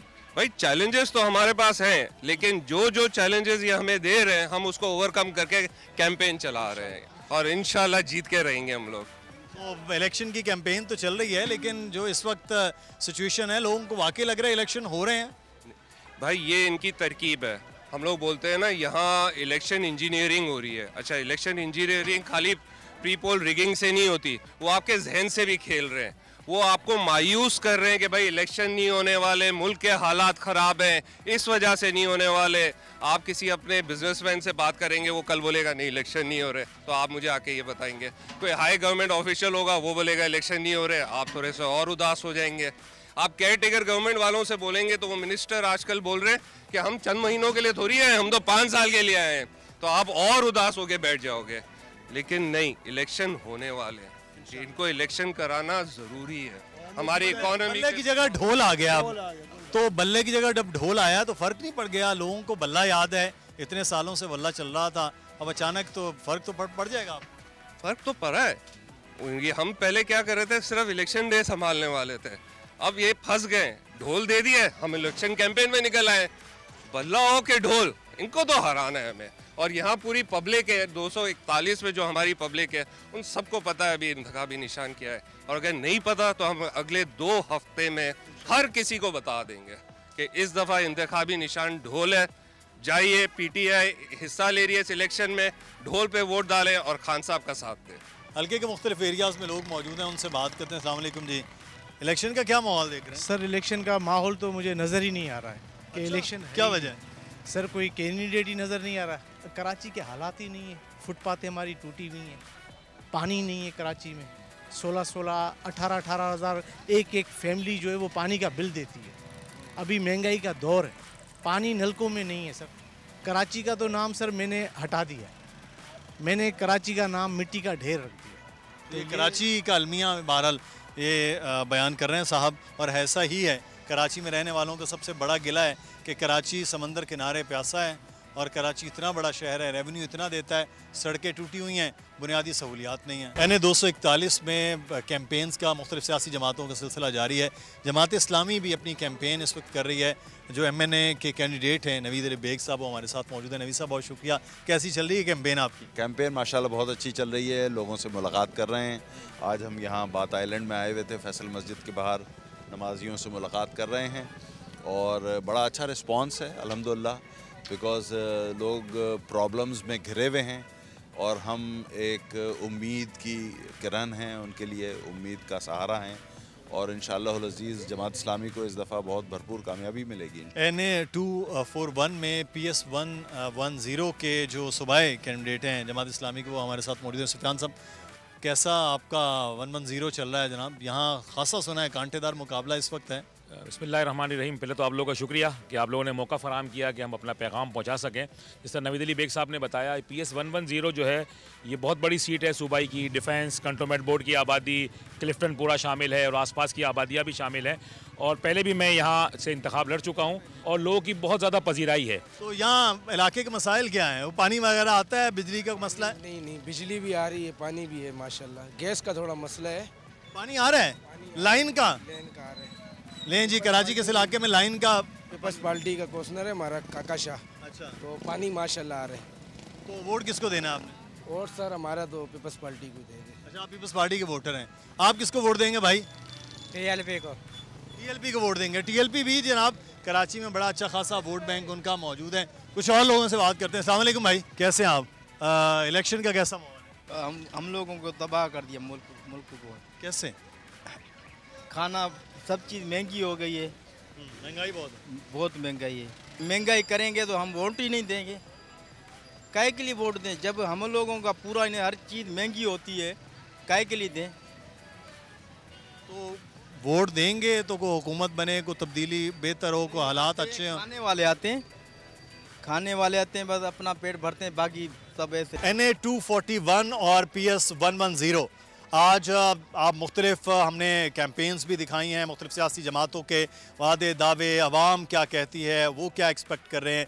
इसके साथ पाकिस्तान पीपल्स पार्टी की ये एक कॉर्नर मीटिंग है जहां पर हमें NA और PS दोनों उम्मीदवार यहाँ मिल भी गए हैं, उनसे बात भी करते हैं। मिर्ज़ा इख्तियार बेग साहब हमारे साथ मौजूद हैं। बेग साहब, यही हल्का था, आपने इलेक्शन लड़ा था, लेकिन अब की बार फिर आप इलेक्शन में है। पाकिस्तान पीपल्स पार्टी की हुकूमत भी 15 साल से इसी शहर में थी। कैसी चल रही है आपकी इलेक्शन कैंपेन?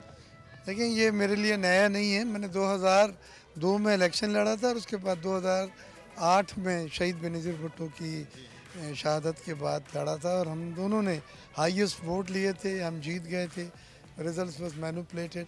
बहरहाल वो एक अलग बात है। इस बार हम बड़े अज़्म के साथ, हालात भी बदले हुए हैं और हमने इस इलाके में बहुत काम किया है। हमने ग्रास रूट से काम किया है और उसका अंदाज़ा आपको इस तरह नज़र आता है कि सिटी गवर्नमेंट हमारी आई है, काउंसलर्स हमारे मंतखब, चेयरमैन, वाइस चेयरमैन हमारे मंतखब, क्लिफ्टन कंटोनमेंट बोर्ड का वाइस प्रेसिडेंट नजीब वली वो पीपल्स पार्टी का है। तो हमारी एक बड़ी ग्रिप जो है वो आपको नज़र आ रही है। जो लोगों के काम हमने करे हैं उस पर लोगों ने हमें वोट दिया है। तो डिलीवरी के बाद वोट हमने लिया है और मैं और नजमी इस इलाके के लिए, यहाँ के वोटर्स के लिए नए नहीं हैं। हमने एक मुसलसल राब्ता 2002 से अब तक रखा है। मुकाबला किससे है आपका? आपके मद्दे मुकाबिल तमाम सियासी जमातें, मुकाबला किससे है? देखें, हम तो चाहते हैं कि सब ब्रांचेस को लेवल, सियासी जमातों को लेवल प्लेइंग फील्ड दें, क्योंकि हमने अपना होमवर्क करा है और हम इंशाल्लाह जीतेंगे। लेकिन PTI को अगर डिपेंड करता है how they react to all this constraint जो हैं। लेकिन अब तक आप भी रेटिंग मालूम की होगी हमारे बारे में, हमने भी रेटिंग मालूम की है। Peoples Party is way ahead. इस इलेक्शन कैंपेन में पीपल्स पार्टी जो है बहुत आगे है और अल्लाह ताला का करम है कि अभी तक लोगों का बहुत अच्छा रिस्पॉन्स। सैयद नजमी आलम साहब हमारे साथ मौजूद है। बल्दियात का मामला होता है असल इलेक्शन, और आपको ना एक एक वोटर, एक एक गली का पता है और आपका इसमें बड़ी ग्रिप होती है। अब जिस बंदे को वहाँ पता है वो उसके लिए इलेक्शन कदरे आसान होता है, देखना भी, मैनेज करना, चीज़ों को चलाना। कैसा रिस्पॉन्स है आपकी बार PS का? मेरे PS का मैंने 2-3 दफ़ा इलेक्शन लड़ चुका हूँ। मैं, मेरे ख्याल में सबसे रिलैक्स और सबसे मज़ा मुझे इस इलेक्शन में आ रहा है। क्या वजह है? लोगों को पास में जाता हूँ तो लोग कहते हैं अरे नजमी भाई आप आ गए, आपने तो पहले इतने काम कर दिए। कोई लोगों से मुझे कोई शिकायत सुनने को नहीं मिल रही। हालांकि ये इलाका मेरे उस पुराने हलके में ऐड हुआ है, लेकिन यहाँ पर भी हमारी पार्टी का, हमारे वर्किंग है, हमारे काउंसलर यहाँ के जीते हुए हैं, सेकंड टाइम जीते। और इस पूरे कैंटोनमेंट और इसमें हमने देखिए 2018 तक पूरे मुल्क में ये तो पीटीआई का लड़काना है, यही कहते थे ना, हमने इस लड़काना को कैंटोनमेंट के इलेक्शन में गिरा दिया। वाइस चेयरमैन हम ले आए, सबसे मेजॉरिटी काउंसलर हमने जीते। फिर जब क्लिफ्टन का जो मेरे हलके में पार्ट आया है, वहाँ की जो तीनों यूनियन काउंसिल थी जिसमें 2 मैंने जीती थी, हमने वो भी हराया, पीटीआई को बड़े मार्जिन से हराया। तो वी आर वेरी कंफर्टेबल, लोगों को हम पे ट्रस्ट है, हमारे चेहरे पे ट्रस्ट है, पीपल्स पार्टी पे ट्रस्ट है। अभी आपने बेग साहब से पूछा था कि आपका मुकाबला किस पार्टी, हमारा किसी पार्टी से मुकाबला नहीं, हमारा वही जुमला है जो बिलावल साहब का है, इस मुल्क की गुर्बत और इस मुल्क के मसाइल से हमारा मुकाबला है, हम उसको सॉल्व करने निकले। NA 241 में हमने आज दिन भर विज़िट किया है, मुख्तलिफ इलाकों का लोगों की राय भी आपने जानी है। यहाँ पर खासा एक कांटेदार मुकाबला सियासी जमातों के दरमियान देखने में आएगा, लेकिन इस इलाके में जहाँ पौश इलाके, पसमानदा इलाके, बहुत सा काम होना बाकी है, वहीं पर यहाँ के लोग डिमांड भी कर रहे हैं कि जो कराची के बड़े मसाइल हैं, यहाँ सीवरेज का मसला है, पानी का मसला है, बिजली की लोड शेडिंग है, इसको हल करना है। अब देखते हैं कि 8 फरवरी को लोग अपने वोट के ज़रिए किसको कामयाब कराते हैं और अगले आने वाले वक्त में लोगों के मसाइल क्या हल होते हैं या नहीं। मुदस्सर इकबाल को NA 241 से इजाज़त दीजिए और 8 फरवरी का आप इंतज़ार करते हैं। जी, आपने ये रिपोर्ट देखी जो मुदस्सर वहाँ पर गए, वैसे मुदस्सर काफ़ी कुछ आपने वहाँ पर नोटिस किया और दिखाया। बिल्कुल, और बड़ा अच्छा एक मुकाबला, हेल्दी कंपटीशन वो नज़र आएगा। बहरहाल अब देखते हैं, हम अपनी जो राय है वो अभी नहीं अब बताएंगे कि क्या लेकिन है। लेकिन इलेक्शंस की गहमा गहमी जो है ना, वो नाज़रीन आपने देखा है कि अपने उरूज पर अब आहिस्ता आहिस्ता जा रही है। तो ऐसे में ना हम अक्सर जब कोई सियासतदान आता है ना मंजर आम पर इलेक्शन के दिनों में, तो पहले तो हम उसके फेस एक्सप्रेशन, तो उसके बाद उसका हुलिया देख के अंदाज़ा लगाते हैं किस मूड में है, कितना एग्रेशन में है, कितना जोश में है और क्या इनके ना इस वक्त जज्बात हैं। तो ये जो लुक है ना आपका, ये बहुत मैटर करता है, भले कोई सियासतदान हो, भले कोई एक्टर हो, एक्ट्रेस हो, कोई भी हो। तो कहते हैं कि जो लिबास शख्सियत का आईनादार होता है मुदस्सर। बिल्कुल, और लिबास से आप ज़रूर जज करते हैं। आजकल तो लिबास पे ही बल्कि जज किया जा रहा होता है। मुल्क में इंतखाबी तैयारियों के हवाले से हर इलाके में सियासी रहनुमा नज़र आ रहे हैं और हर कोई जीत के लिए पुरुम्मीद भी है और अपने अपने हल्के के आवाम से वोट के लिए दरख्वास्त करता भी नज़र आ रहा है। मगर कभी आपने सोचा है कि यही सियासी रहनुमा अगर चमकीले और ज़र्ग बर्ग लिबास में नज़र आने लगें तो कैसे नज़र आएंगे? आज हम बात करने वाले हैं वार्डरोब साइंस। इसमें वार्डरोब साइंस पे हम बात करेंगे और इसमें ना मैं अभी हम लोग आपको विजुअल्स भी दिखा रहे हैं। शहबाज शरीफ साहब तो माशाल्लाह मशहूर है अपने जैकेट्स और लॉन्ग बूट्स की वजह से कि बारिश होती है तो लॉन्ग बूट पहन लेते हैं। अपने जो सूट्स हैं उनके कलर ऐसे ऐसे पहन लेते हैं। बिल्कुल, अभी हमने ग्रीन कलर में दिखाया, ये मियाँ साहब को देखें माशाल्लाह ब्लू कलर में क्या वो जबरदस्त चमक रहे हैं। भी पहना हुआ है। बिल्कुल। अच्छा, अब इसमें ना वो एक तो वो खाकी कलर का एक लिबास पहनते हैं शहबाज शरीफ साहब, वो बड़ा मशहूर है, उसके यहाँ दो पॉकेट्स हैं, वो बड़ा उनका मशहूर है। इसके अलावा जो हमारी हिना रबानी खर हैं, उनका एक एक्सक्लूसिव अंदाज है कि गले में उनके पर्ल्स वाली वो होती है, नेकलेस होती है और सर पे दुपट्टा, और बड़ा डिसेंट सा लुक होता है, जबरदस्त किस्म का एक बैग होता है। बिल्कुल। हमारे साथ इस वक्त वार्डरोब कंसल्टेंट हामिद सईद साहब मौजूद हैं, उनको वेलकम करते हैं। हामिद साहब, बहुत शुक्रिया आपके वक्त का। लिबास कैसा पहनना चाहिए, ये हर बंदे का अपनी ज़ात से ही सवाल होता है कि क्या पहनना चाहिए। अब 2 तरह की सूरत हाल है। हम इलेक्शन से अगर हम बात करते हैं, आजकल के जलसों में जाना है तो क्या पहन के जाना है, और जब असम्बली में पहुंचेंगे या दौरों में तो वही सियासतदान वो क्या पहनेंगे। तो ये पिछले दिनों में आपने मियाँ साहब को भी देखा, नीले कोट भी पहन रहे थे, लाल कोट भी पहन रहे थे, और उससे पहले हमने उनको बड़ी ज़बरदस्त ड्रेसिंग में भी देखा है। तो कैसे लोगों को ये पता चले कि मुझ पर कौन सा लिबास सूट करेगा? देखें, हम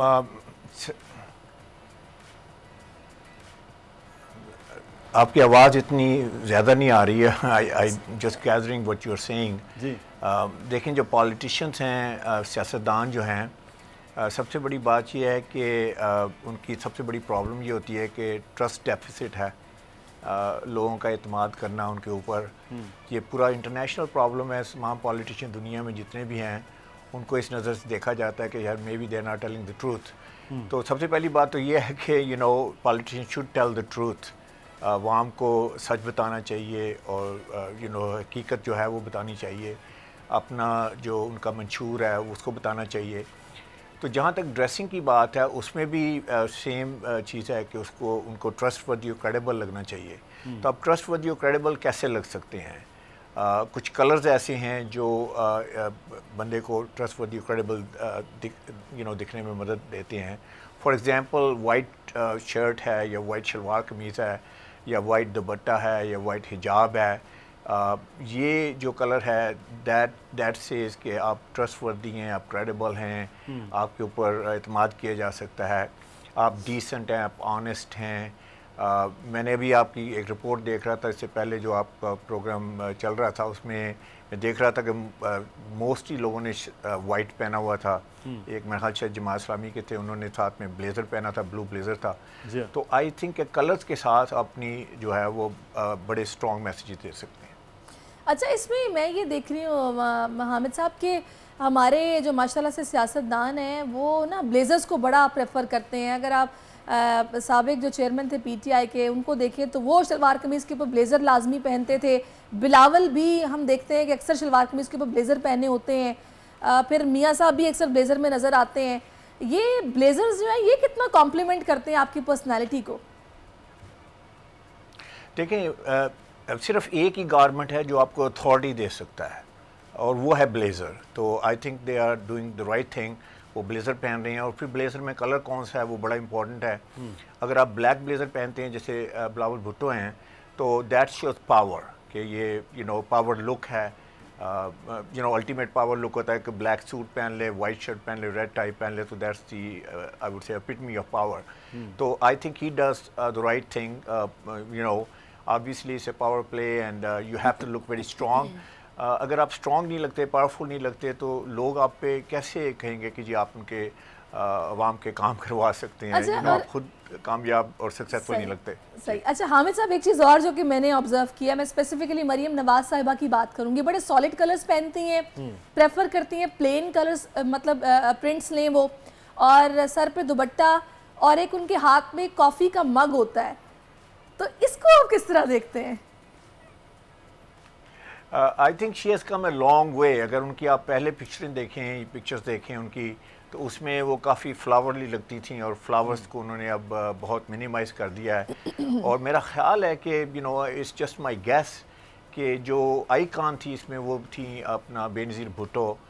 if we look at her dressing, she always wore plain colours और फिर वाइट दुपट्टा था और दुपट्टा पहनने का एक स्टाइल था। तो वही वाइट दुपट्टा जो है वो शो करता है ट्रस्टवर्दी, इनक्रेडिबल। और जब आप प्लेन कलर्स पहनते हैं तो सारा फोकस आपके ऊपर होता है, आपकी बात पे होता है, ना कि आपके कपड़ों पे होता है। सही। तो I think she has come a long way and I think she has started, she really she is looking good nowadays. अच्छा हामिद साहब, अगर हम इस वक्त सियासतदानों के हवाले से देखें, अमूमन वो शलवार कमीज़ में ही इलेक्शन कैंपेन करते नज़र आ रहे हैं।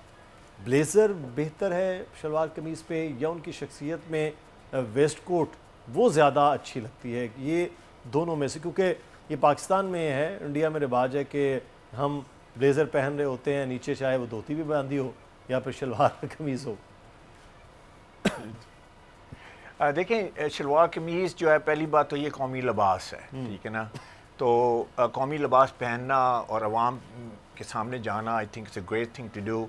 इवन जब आप प्राइम मिनिस्टर हैं, अगर आप ट्रैवल करते हैं ओवरसीज़, तो आप दोनों चीज़ें कर सकते हैं। आप शलवार कमीज़ पहन के भी जा सकते हैं और आप सूटिंग पहन के भी जा सकते हैं। अगर आप सूट पहन के इंटरनेशनली ट्रैवल करते हैं, अगर आप प्राइम मिनिस्टर हैं, तो आप उस सोसाइटी को रिस्पेक्ट शो कर रहे हैं। और अगर आप अपना लिबास शलवार कमीज़ पहन के जाते हैं तो फिर आप अपनी जो आपकी कौम है, अपनी नेशनलिज्म को आप जो है वो बता रहे होते हैं कि you are patriot and all that. अच्छा, अब इसमें सबसे बड़ी बात जो अभी आपने पूछी है कि शलवार कमीज़ को पहनना कैसे है। दो तरीके हैं पहनने के। अगर आप शलवार कमीज़ सिर्फ शलवार कमीज़ की तरह पहनेंगे तो फिर आई डोंट थिंक कि वो इतना अच्छा जो है ना स्ट्रॉन्ग मैसेज आता है। तो उसको आपने एडोर्न कैसे करना है, उसको पहनना कैसे है, तो उसके सिर्फ दो तरीके हैं। एक ये है कि आप वेस्ट कोट के साथ पहने और दूसरा ये है कि आप कोट के साथ पहने। दोनों ही बहुत अच्छे हैं, I think gives a great look. लेकिन इम्पॉर्टेंट बात यह है कि कॉम्बिनेशन कैसा पहनना चाहिए। अब जब ज़रदारी साहब ने long time ago, may be about 10 years ago, 15 years ago, जब उन्होंने शलवार कमीज़ के ऊपर वेस्ट कोट के साथ सिमिलर कलर पहनना शुरू किया, तो लोगों ने कहा कि इनको तो ड्रेसिंग ही नहीं करनी आती। तो उसमें एक्चुअली ये था कि he was, I think he was right on the money.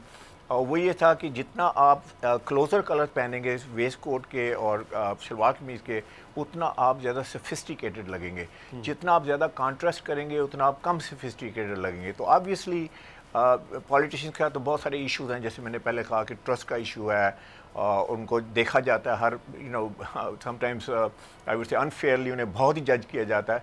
तो आई वुड से कि ड्रेसिंग इशू नहीं होना चाहिए। तो शलवार कमीज के साथ या तो वेस्ट कोट पहने या कोट पहने, और दोनों ही I think they look great. अच्छा, लास्ट में बस आपसे ये पूछूंगी एंकर्स के हवाले से ना, पाकिस्तानी एंकर्स की स्पेसिफिकली बात करूंगी, उनको ईस्टर्न लुक रखना चाहिए या वेस्टर्न लुक रखना चाहिए? फीमेल की बात कर रहे हैं। देखें, फ़ीमेल जो है ना दोनों चीज़ें कर सकती हैं, लेकिन अगर बिल्कुल वेस्टर्न आ जाएंगी तो I think it's going to be a problem. तो फ्यूजन कर सकती हैं, जैसे अभी जैकेट आपने पहनी हुई है, माशाल्लाह you look very good, great, और उसके साथ आपने कॉम्बिनेशन पहना हुआ है। तो जैकेट के साथ देखें, कोई ये ज़रूरी नहीं है कि जैकेट बहुत टाइट हो या बहुत शॉर्ट हो। आपसे तारीफ़ करवानी थी सहरिश ने, वो करवा ली है। हामिद साहब ने मोहर लगा दी है कि मेरा ड्रेस बड़ा अच्छा है, ये सिर्फ इसी चक्कर में नहीं, actually she looks absolutely fantastic, और I would love to listen to her, you know उनकी पर्सनालिटी स्ट्रॉन्ग है एंड ऑल दैट।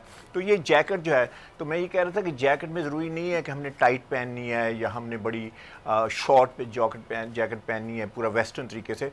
हम इसे फ्यूजन कर सकते हैं, हम इसे शलवार कमीज के साथ भी इसको कंबाइन कर सकते हैं, और इसे अपनी जिसे कहते हैं ना इसे कल्चरली रिलीजियसली भी आप इसे ओके कर सकते हैं। So I think you know जितनी female politician they should try it, and I think I showed some pictures there and they look great. जबरदस्त, thank you so much for all these compliments, बहुत शुक्रिया आपका, आपने भी दिया और मवीद मशवरे भी सियासतदानों को दे दिए कि किस तरह से कैंपेन होनी है।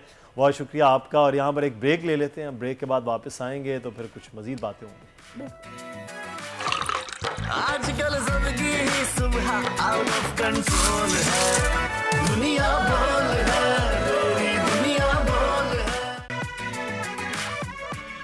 जी, ब्रेक के बाद आपको खुशामदीद कहते हैं। आज एक हमारे मेहमान हमारे साथ स्टूडियो में मौजूद हैं, और आज 13 रजब की मुनासिबत से उनसे गुफ्तगू भी करेंगे। बड़े अच्छे सिंगर भी हैं, और मनक़बत 13 रजब के हवाले से उन्होंने एक पढ़ी है, कुछ देर के बाद वो भी आप सुन भी सकेंगे, देख भी आपके गोश्त गुजार करेंगे। खुर्रम इकबाल साहब हमारे साथ मौजूद हैं। खुर्रम, शुक्रिया आपके वक्त का। लेकिन नाज़रीन, एक बड़ा अहम इशू वो है, इस वक्त कल वज़ीर आज़म भी और आर्मी चीफ की नौजवानों के साथ मुलाकात हुई, यूथ के साथ, तो उस पर हम कुछ बात करने जा रहे हैं कि सोशल मीडिया पर प्रोपेगेंडे का मकसद बेयकीनी, अफरा तफरी और मायूसी फैलाना है। पाकिस्तान अपनी खुद मुख्तारी पर कोई समझौता नहीं करेगा। पाकिस्तान है तो हम हैं, बेशक पाकिस्तान नहीं तो हम कुछ भी नहीं। Army chief general Asim Munir ने कल नेशनल यूथ कॉन्फ्रेंस से तारीखी खिताब किया। जी, इसी सारी सूरत हाल पर बात करने के लिए ब्रिगेडियर रिटायर्ड अहमद सईद मिन्हाज साहब इस वक्त हमें ज्वाइन कर चुके हैं। अहमद साहब, बहुत शुक्रिया आपके वक्त के लिए। इस वक्त बड़ी ज़रूरत थी इस तरह के खिताब की, जो कि तारीखी खिताब है, और बहुत सारी बातें जो कि उन्होंने समझाई हैं यूथ को स्पेशली। कैसे देखा आपने? बिस्मिल्लाहिर्रहमानिर्रहीम। पाकिस्तान की 65% आबादी जो है वो यूथ पे मुश्तमिल है, तो लिहाजा उनको एक पेज पे और एक नेशनलिस्ट पर्सपेक्टिव बताने के चीफ आर्मी स्टाफ ने जो यूथ कन्वेंशन से कल खिताब किया इस्लामाबाद में, उसकी 3-4 मुहरकात थे। सबसे पहले जो रीजन में ईस्ट के ऊपर अयोध्या के अंदर जो बाबरी मस्जिद की जगह राम मंदिर बनाया जा रहा था, तो उसको लेके चलते हुए चीफ आर्मी स्टाफ ने बताया कि किस तरह से रियासत तैयबा और पाकिस्तान में मुमासलत है, कि जहाँ पे आपको आज़ादी है। अपने दूसरा जो वेस्ट के ऊपर ईरान ने जो थोड़ी सी जो जारियत दिखाई थी, उसका जो भरपूर रिस्पॉन्स दिया गया था कि पाकिस्तान की सालमियत, खुद मुख्तारी और जो आपकी न्यूक्लियर डिटरेंस की वैल्यू उसको मेंटेन रखा जा सके, उसके मुतालिक नौजवानों को जो है वो बताना जरूरी था। नंबर 3, जो भी इलेक्शंस आने वाले हैं उसके हवाले से सोशल मीडिया, जिसको मैं समझता हूँ कि मदर ऑफ ऑल इवल्स का किरदार इस वक्त कर रही है, उसके अंदर बदकिस्मती से ये तासुर फैलाया जा रहा है कि शायद पाकिस्तान में कोई रिग्ड इलेक्शंस होने जा रहे हैं या कोई सिलेक्शन होने जा रही है। तो उसके मुतालिक नौजवानों को बताना जरूरी था, क्योंकि जहाँ तक आउटसाइड या जो एक्सटर्नल सिक्योरिटी थ्रेट्स का ताल्लुक है, वो तो आर्म्ड फोर्सेस इंशाल्लाह ताला उसको कोई फिक्र करने की जरूरत नहीं है, और हम जाने देते भी आए हैं, और इंशाल्लाह ताला पाकिस्तान पे एक इंच पे हरफ नहीं है। लेकिन डोमेस्टिक सिक्योरिटी, वो नेशनल सिक्योरिटी का बड़ा अहम जो है वो जुज है। उस सिलसिले के अंदर ये बातचीत की गई और बताया गया कि किस तरह से मायूसी फैलाकर 5th जनरेशन वॉरफेयर के तहत नौजवानों में खासतौर पर मायूसी फैलाकर एक इस तरह का नैरेटिव फैलाया जा रहा है कि ना सिर्फ डोमेस्टिक लेवल पे बल्कि इंटरनेशनल लेवल पे पाकिस्तान के नाम को मलाइन खुदा न खास्ता किया जाए। तो लिहाजा भरपूर तरीके से इसको कवर किया गया और बड़े मुश्किल सवाल जो थे नौजवानों के दिमाग में उसको भी एड्रेस किया गया। तो इस तरह से जो आपने जो मोड्स ऑफ कम्युनिकेशन है बेसिकली उसको एस्टेब्लिश किया और जो नौजवानों के दिलों में या ज़हनों में। ब्रिगेडियर साहब, आप खुद एक यूनिवर्सिटी को हेड करते हैं, रोज़ाना आपको ये यूथ पढ़े लिखे बल्कि नौजवान उनसे वास्ता पड़ता है। अगर हम ये कहें कि जो इस किस्म के प्रोपेगेंडे सोशल मीडिया पे और चल रहे थे, ये मीटिंग यूथ कॉन्फ्रेंस का होना, इंटरैक्ट करना, ये कितना ज़रूरी था इस वक्त जो ये की गई कॉन्फ्रेंस? देखिए, जो चेंज की स्क्रीन, ये मोबाइल हमारे नौजवानों के हाथ में, इसमें सनसनी फैलाने के तमाम ज़राए मौजूद हैं। और आप देखें तो वो भी जो यूट्यूबर्स हैं वहाँ से उनकी रोजी भी शायद लगी हुई है, लेकिन वो जिस तरह से कैप्शंस लगाते हैं, लोग उसमें जाके देखते हैं बगैर किसी तस्दीक के, आगे फिर उसको शेयर भी करते हैं। तो ये जो मिस इन्फॉर्मेशन या डिसइन्फॉर्मेशन की जो एरा है, इसको कंट्रोल करना जरूरी था। अब ये जो रिस्पॉन्सिबिलिटी है कि किस तरह से नौजवानों को, और जो सीनियर हजरात हैं वो भी इसकी राह में बह चुके हैं इस वक्त, उनको अब मेन धारे में लेकर आना और बताना कि भाई इसको चेक तो करें कि प्रोपेगेंडा क्या है और असल हकीकत क्या है।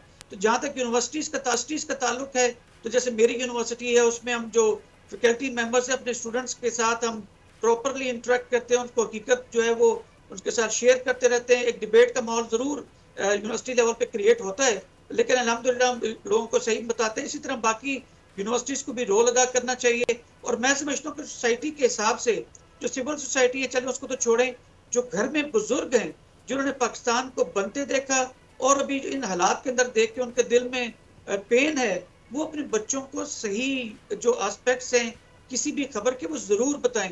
जो डिनर टेबल की कल्चर थी, हमारी लंच टेबल की जो कल्चर थी और बड़े छोटों के साथ बात किया करते थे, उनको लाजमी बताइए कि पाकिस्तान कितनी मुश्किल से हासिल किया गया था और अब जिस चैलेंजेस का सामना है पाकिस्तान को, उसके मुतालिक उनसे शेयर करें, ताकि वो जो इंप्रेशन यंगस्टर्स के दिमाग में डाल दिया गया है कि आपके स्टेट के ऑर्गेनाइजेशंस, ये स्टेट इंस्टीट्यूशन वो लॉयल नहीं है खुदा न खास्ता, या उसकी लीडरशिप जो है वो लॉयल नहीं है, इस इंप्रेशन को ख़त्म करना ज़रूरी है। आप याद रखें, किसी भी जंग का मकसद क्या होता है, वन सिंगल, कि आप किसी कौम की जो मोरल है उसको अफेक्ट कर दें, और जिस कौम का मोरल डाउन हो जाए तो फिर खुद वो जंग हार जाता है और नेगोशिएटिंग टेबल पे फिर कॉम्प्रोमाइज़ करने पड़ते हैं। तो लेकिन ये जो प्रोपेगेंडा और ये अफरा तफरी जिसका जिक्र चीफ कर रहे थे कल, ब्रिगेडियर साहब, ये ख़त्म कैसे करना है, कि मतलब किस मराहिल में कैसे करना है, ये बड़ा ज़रूरी है, क्योंकि ये चीज़ गलत खबर, प्रोपेगेंडा, ये बहुत तेज़ी के साथ फैलता है और हकायक, हकीकत, ये शायद इसकी रफ्तार बहुत स्लो होती है। देखिए, हर एक को अपना जो है ना रोल जो है वो अदा करना पड़ेगा। जैसे मैंने कहा, पेरेंट्स को करना पड़ेगा, मुझ जैसे टीचर्स को करना पड़ेगा, आप जैसे माशाल्लाह जो जिनको बहुत सुना जाता है उनको जो है क्लियर पर्सपेक्टिव बताना होंगे। फिर गवर्नमेंट लेवल के ऊपर जो आपके मुख्तलिफ इंस्टीट्यूशंस के हेड्स हैं उसको करना पड़ेगा, जैसे कि चीफ आर्मी स्टाफ ने किया। तो as a whole of a nation, whole of a society, whole of a family structure एक रिस्पॉन्स जनरेट करने की जरूरत है।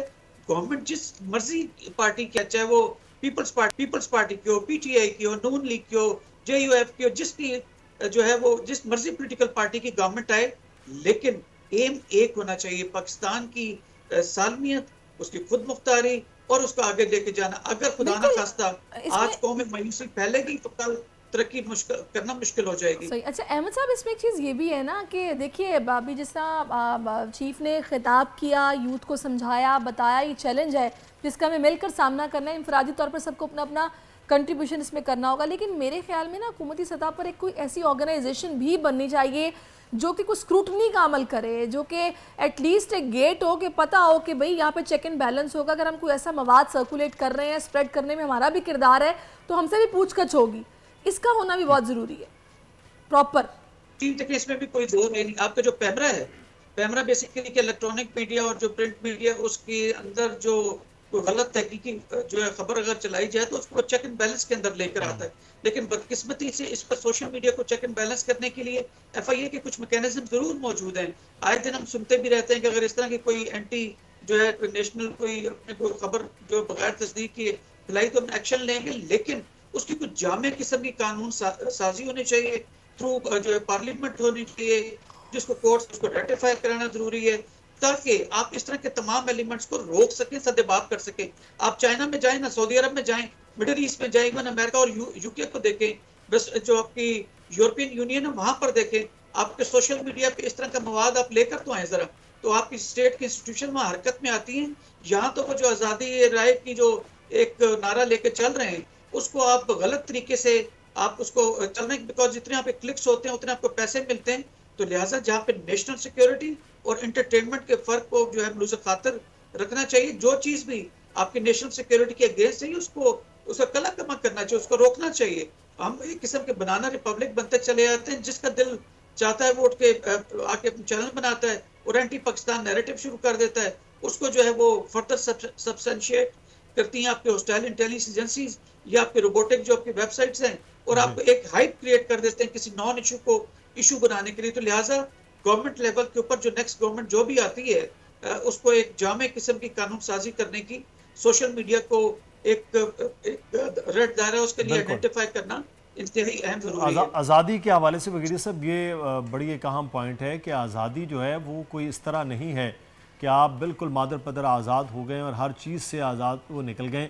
आज़ादी का भी एक हद है, पाकिस्तान की हम एक आज़ाद मुल्क हैं तो हमारी भी तो सरहदें एक हद है, उसके आगे हम भी नहीं जा सकते कि किसी और की आज़ादी में आप दाखिल हो जाएं। इसीलिए आज़ादी इजहार राय भी नाज़रीन वो है कि आप अपनी राय का इजहार करते हुए किसी पर इन्फ्लुएंस ना करें, किसी की आज़ादी को हिट ना करें। तो ये एक बड़ा ज़रूरी है जिसको समझने की आजकल के नौजवानों को वो ज़रूरत भी है। तो आप क्या पैगाम देंगे कि ये तो एक खैर बारिश का पहला कतरा है कि लोगों को समझाया जाए, जो कल कॉन्फ्रेंस यूथ की हुई और यूथ को ही है, किस तरह से करना चाहिए, आपका क्या पैगाम है बीइंग एक पाकिस्तानी भी और उस्ताद भी ब्रिगेडियर साहब? देखिए, मैं अपनी यूनिवर्सिटी में तो बच्चों के साथ जो बात करता हूँ मैं उसी को दोहरा देता हूँ। याद रखें, पाकिस्तान इंतहाई मुश्किलों से इंतहाई कुर्बानियां देने के बाद बना था। बगैर गोली फायर किए दुश्मन आपके घरों में, आपके बेडरूम्स में पहुंच चुका है। Being a nationalist, being a young energetic dedicated youth, आपका पूरा एक फर्ज है आपके ऊपर कि आप अफवाहों के ऊपर और हकीकत के दरमियान तफरीक पैदा कर सकें। जब तक आप किसी खबर की तहकीक ना कर लें, आगे उसको शेयर ना करें, बिकॉज वो जितने ग्रुप्स में चलता है, जो यंगस्टर्स हैं, जो हमने यूनिवर्सिटी के स्टूडेंट्स को मैं पढ़ा रहा हूँ, चले मैच्योर हैं, वो चीज़ों को समझते हैं, लेकिन स्कूल और कॉलेजेस के बच्चे अगर उनके दिमागों का अब से आप पोल्यूट कर देंगे तो आने वाली जो 20-25 साल के बाद की जनरेशन जो आएगी उसमें चीज़ें लेके चलना या नेशनल पर्सपेक्टिव्स को, अपने कौमी जो इंटरेस्ट है उसको लेकर के चलना मुश्किलात पेश आएंगी। इस बुराई को यहीं पे एड्रेस करें, पाकिस्तान की खातिर जी, जिसने जो है वो शिनाख्त दी है, और आइंदा आने वाले दिनों में इंशाल्लाह ताला पाकिस्तान तेजी से तरक्की करेगा। इंशाल्लाह पाकिस्तान के लिए अब सोचना है यूथ को और पाकिस्तान के लिए कुछ करना है। बहुत शुक्रिया। ब्रिगेडियर अहमद सईद मिन्हास हमारे साथ मौजूद थे और आगे बढ़ेंगे, और एक और भी नौजवान हमारे साथ मौजूद हैं। गुलकारी के मैदान की बात करें तो शायद कोई ऐसा हो जो खुर्रम इकबाल से वाकिफ़ ना हो। उनका नाम हिंदुस्तान या पाकिस्तान में किसी तारुफ का मोहताज नहीं है। गुलकार खुर्रम इकबाल ने बहुत ही छोटी उम्र से गुलकारी के सफ़र का आगाज़ किया। खुर्रम ने अब तक बॉलीवुड फिल्मों के लिए मुतअद्दिद प्लेबैक गाने भी गाए, जबकि लक्स स्टाइल अवार्ड से लेकर साल के बेहतरीन गुलकार की नामजदगी एक बार नहीं बल्कि 2 बार कर चुके हैं। बिल्कुल, और अभी जिन्होंने नया शाहकार तैयार किया है और बड़ी खूबसूरत सी मनक़बत है जो कि इन्होंने पढ़ी है, हक अली अली, बहुत ही खूबसूरत खुर्रम मनक़बत की आपने पढ़ी है माशाल्लाह। आज 13 रजब के हवाले से ये रिलीज़ आज हो रहा है? ये आज ही रिलीज़ हो रहा है। अच्छा, तो इसका मतलब रिलीज़ से पहले हमने सुन लिया ना? ये आपके चैनल से रिलीज़ हो रहा है, ये फर्स्ट रिलीज़ यहीं से ही हो रही है। क्या बात है, ये तो ज़बरदस्त हो गया जनाब कि अच्छा, रिलीज यहाँ से अभी किसी जगह सोशल मीडिया में सिवाय टीजर के है, टीजर आया है और अभी ये ऑफिशियली रिलीज हो गया है, तो अब आ जाएगा पूरा जो है फुल वीडियो। अच्छा, मुझे वैसे ये बताइएगा कि कैसे आपके रोज़ो शब गुजर रहे हैं, शबो रोज़, मतलब प्रैक्टिस भी साथ साथ कर रहे हैं? बिल्कुल। क्या क्या पाइपलाइन में है, कहाँ कहाँ काम हो रहा है? एक्चुअली ऑब्वियसली ये हमारा एक फुल टाइम जॉब यही है कि म्यूज़िक ही करना है। I am running my own studio, KI Studios के नाम से, उसमें प्रोडक्शंस होती हैं। फिर ये है कि अपने नए गानों पे काम हो रहा है और मज़ीद सिंगल्स आ रहे हैं, और मेरा अभी US का टूर जो है वो लाइन अप हो रहा है इसी साल का। एंड ऑफ जुलाई से मैं आई विल बी टूरिंग। कब से आप ये, मतलब कितनी उम्र थी, या बचपन में रोते हुए भी आप सुर में रोते थे? यही हुआ मेरे साथ। आप सुनेंगे मेरी स्टोरी तो आपको यही लगेगा। अच्छा। एक्चुअली मैं 5 साल की एज से सीख रहा हूँ।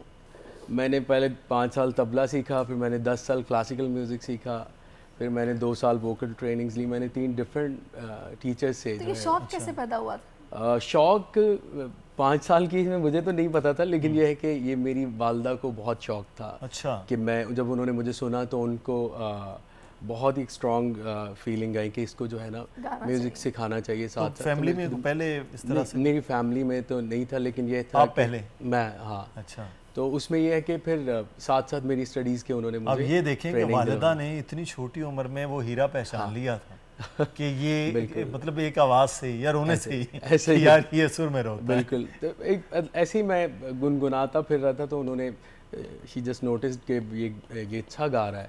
तो फिर उन्होंने जो है वो। अच्छा, स्कूल कॉलेज में भी कंपटीशंस में आप पार्टिसिपेट करते हैं? मैं हर साल अपने स्कूल में 3 जो है ना वो बड़े बड़े कप्स लेकर आता था। फर्स्ट प्राइज़ के कवाली, नात और मिली नगमा। तो ये जितना अरसा मैं अपने स्कूल में था वो असेंबली भी मैं खुद कंडक्ट किया करता था, और जो कॉन्टेस्ट होते थे तो उनमें मैं फर्स्ट प्राइज़ लेकर आता था। तो अब हम ये चाह रहे हैं कि हम आपसे लाइव मनक़बत सुने। बिल्कुल, ये मैं सुनाता हूँ।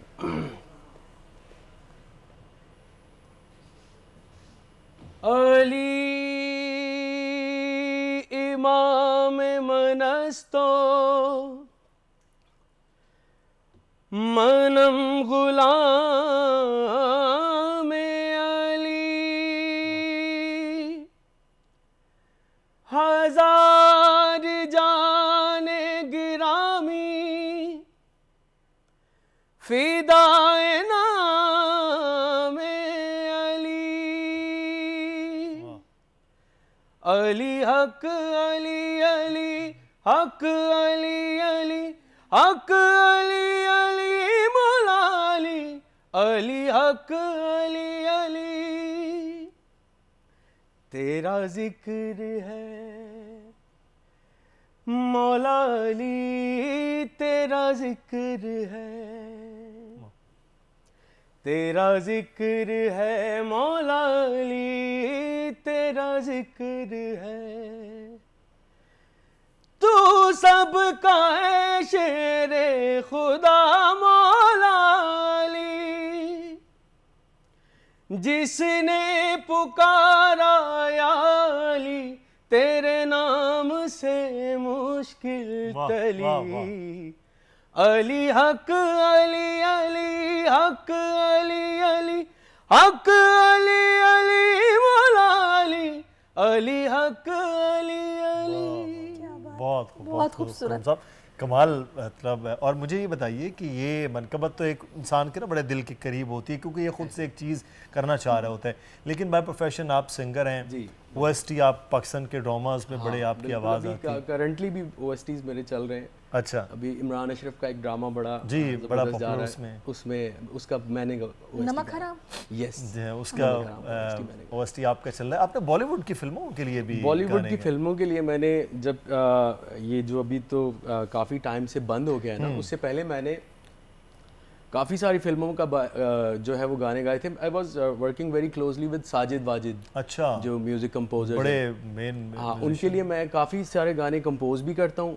फिर मैंने जिन फिल्मों में गाया उनमें नो प्रॉब्लम है, चतुर सिंह 2 स्टार्स हैं जिदत की, फिर नो प्रॉब्लम का टाइटल सॉन्ग गाया था मैंने। रवीना टंडन की एक फिल्म आई थी मातर, उसके 2 गाने गाए थे, और एक हार्टलेस फिल्म आई थी उसमें मैंने एक गाना गाया था। तो काफ़ी सारे मैंने स्टार्ट में ना वो एक लफ्ज़ इस्तेमाल किया था कि नौजवान, मैं वो नौजवान वाला नौ हटा रहा हूँ, जवान तक रखते हैं आप। तो यार इतने पुराने सिंगर हो चुके हैं, अब नौजवानी वाला तो ना, आप तो आहिस्ता आहिस्ता उस्ताद वाले में जा रहे हैं। नहीं, उस्ताद बनने के लिए तो बहुत ज़िंदगी चाहिए होती है, लेकिन ये है कि हमारा एक छोटा मोटा कंट्रीब्यूशन रहता है। और ये म्यूज़िक एक ऐसा फील्ड है, स्पेशली गायकी, कि इट्स लाइक समंदर की तरह है ये बिल्कुल। इसमें से तो आप सारी जिंदगी सीखते रहते हैं। कैसे हुई आपको कि आपकी वालिदा ने तो इसमें किया, आपने सीखना शुरू किया? हाँ। इतनी छोटी उम्र में जब सीखना शुरू करते हैं तो बड़ा अच्छा आप सीखते जाते हैं, लेकिन जब सुनते हैं तो किसको सुनते हैं? अच्छा, ये बड़ी इंटरेस्टिंग स्टोरीज़ हैं। ऑब्वियसली हमारा ये जो न्यूज़ का टाइम होता है बड़ा कम होता है, ये कभी किसी और शो में करेंगे तो मैं आपको बताऊँगा। बहुत सारी स्टोरीज़ हैं। बेसिकली जब मैंने सीखना शुरू किया था तो उस वक्त तो बिल्कुल मैं बहुत छोटा था, और स्पेशली जब आप बहुत उसमें ग्रोइंग एज में होते हैं और आप स्कूल उसमें होते हैं तो लोग मजाक भी करते हैं आपको, वो भी करते हैं, तंग भी करते हैं, क्योंकि म्यूज़िक एक ऐसा फील्ड है कि जिसमें आप किसी को बताते हैं ना कि मैं गाना गाता हूँ, तो सबसे पहले वो ये पूछते हैं अच्छा ठीक है, वो तो ठीक है, आप करते क्या हैं? तो अब तो फिर भी कबूल हो गया। आज से 15 साल पहले तो ये सिचुएशन बिल्कुल अब तो फिर भी कुछ ये है कि ये बहुत सारी हर्डल्स, बहुत सारी चीज़ें और बहुत सारा क्रिटिसिज्म फेस करना पड़ा। और मैं घर पे जो आता था ना, अपनी वालदा को मैं बताता था कि ये हो रहा है, तो वो मुझे बड़ा बकअप करती थी, बहुत इनकरेज करती थी। और काफ़ी टाइम तक मैं सिर्फ सीखता था अपनी वालदा के वजह से। सही। लेकिन मैंने फिर जब मेरा इंटरेस्ट डेवलप हुआ, मेरा मैट्रिक के बाद जो है वो डेवलप हुआ, फिर मेरी जो इंस्पिरेशन थी वो उस्ताद सलामत अली ख़ान साहब को मैंने सुनना शुरू किया, फिर उसके बाद मेहदी हसन खान साहब, नुसरत फ़तेह अली खान साहब, तो फिर जो है वो मेरा क्लासिकल की तरफ ज़्यादा हुआ होगा। क्लासिकल, बिकॉज मैंने ओरिजिनली क्लासिकली सीखा है ना। आपने पहला जो नाम ही लिया ना उसमें मैं अच्छा, मेरा भी ये दिल चाह रहा है कि मैं इनसे कोई ना कोई गज़ल उनकी सुनूं। बिल्कुल, उसका मेहदी हसन खान साहब की या उस्ताद सलामत अली खान साहब, उस्ताद सलामत अली खान, जो आपको दिल चाहे। मेरा एक एल्बम रिलीज़ हुआ था 2014 में। अच्छा। उसमें हमने जितने सब कॉन्टिनेंट के लेजेंड्स हैं ना उनको ट्रिब्यूट दिया था, तो उसमें उस्ताद सलामत अली खान साहब को जो हमने ट्रिब्यूट दिया था वो उनकी एक काफ़ी है, एक रांझा, तो वो मैं आपको थोड़ी सी सुनाता हूँ। एक रांझा मैनू लोड़ी दा, एक रांझा मैनू लोड़ी दा, हाँ एक रांझा मैनू, रांझा मैनू, रांझा मैनू, एक रांझा मैनू, रांझे जिया मैनू होर न कोई, रांझे जिया मैनू होर न कोई,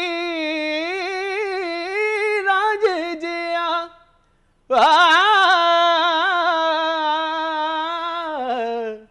रांझे जिया होर न कोई, हो मिन्नता कर कर मोड़ी दा, एक रांझा मैनू, रांझा मैनू लोड़ी दा, एक रांझा मैनू लोड़ी दा। वाह वाह वाह वाह, बहुत खूब, क्या बात है, क्या बात है खुर्रम, मजा आ गया, मजा आ गया। थैंक यू भैया। अच्छा जी, तो खुर्रम वैसे वो खुर्रम कह रहे थे ना कि वक्त के वाकई वक्त की अब बड़ा अब कुछ सेकंड्स है हमारे पास, अगर कोई मैसेज आप देना चाहें इस प्लेटफॉर्म के तवस्सुत से तो आप दे सकते हैं। मैं अगर इस अब म्यूज़िक को ही मद्देनज़र रखते हुए एक मैसेज अगर देता हूँ तो यही है कि हमारा क्लासिकल जो म्यूज़िक है ना, जो कोर म्यूज़िक है, वो बिल्कुल बहुत पीछे चला गया और वो दबता जा रहा है। और डर है कि मुझे कि नज़र आता है कि वो बिल्कुल ही कहीं इतना पीछे ना रह जाए कि फिर हम उसको वापस ना ला सकें। तो प्रॉपर ओरिजिनल म्यूज़िक को सुने, उसको प्रमोट करें, क्योंकि जब तक आप ओरिजिनल म्यूजिक को प्रमोट नहीं करेंगे ना, सुनेंगे नहीं, म्यूजिक होता है लिसनर्स के लिए। Exactly. जब लिसनर्स नहीं रहेंगे ना, और लिसनर्स तो को भी एजुकेट करना पड़ता है, वो नहीं होंगे। ये बड़ा ज़रूरी है। खुर्रम, बहुत शुक्रिया, आप हमारे साथ मौजूद थे। जनाब, प्रोग्राम से मुदस्सर इकबाल और सहरिश को इजाज़त दीजिए, अपना ख्याल रखिएगा, अल्लाह हाफ़िज़। आजकल ज़िंदगी ही सुबह आउट ऑफ कंट्रोल है, दुनिया बोल है, तेरी दुनिया बोल है। सब्सक्राइब करें और बेल दबाएं ताकि कोई खबर रह न जाए।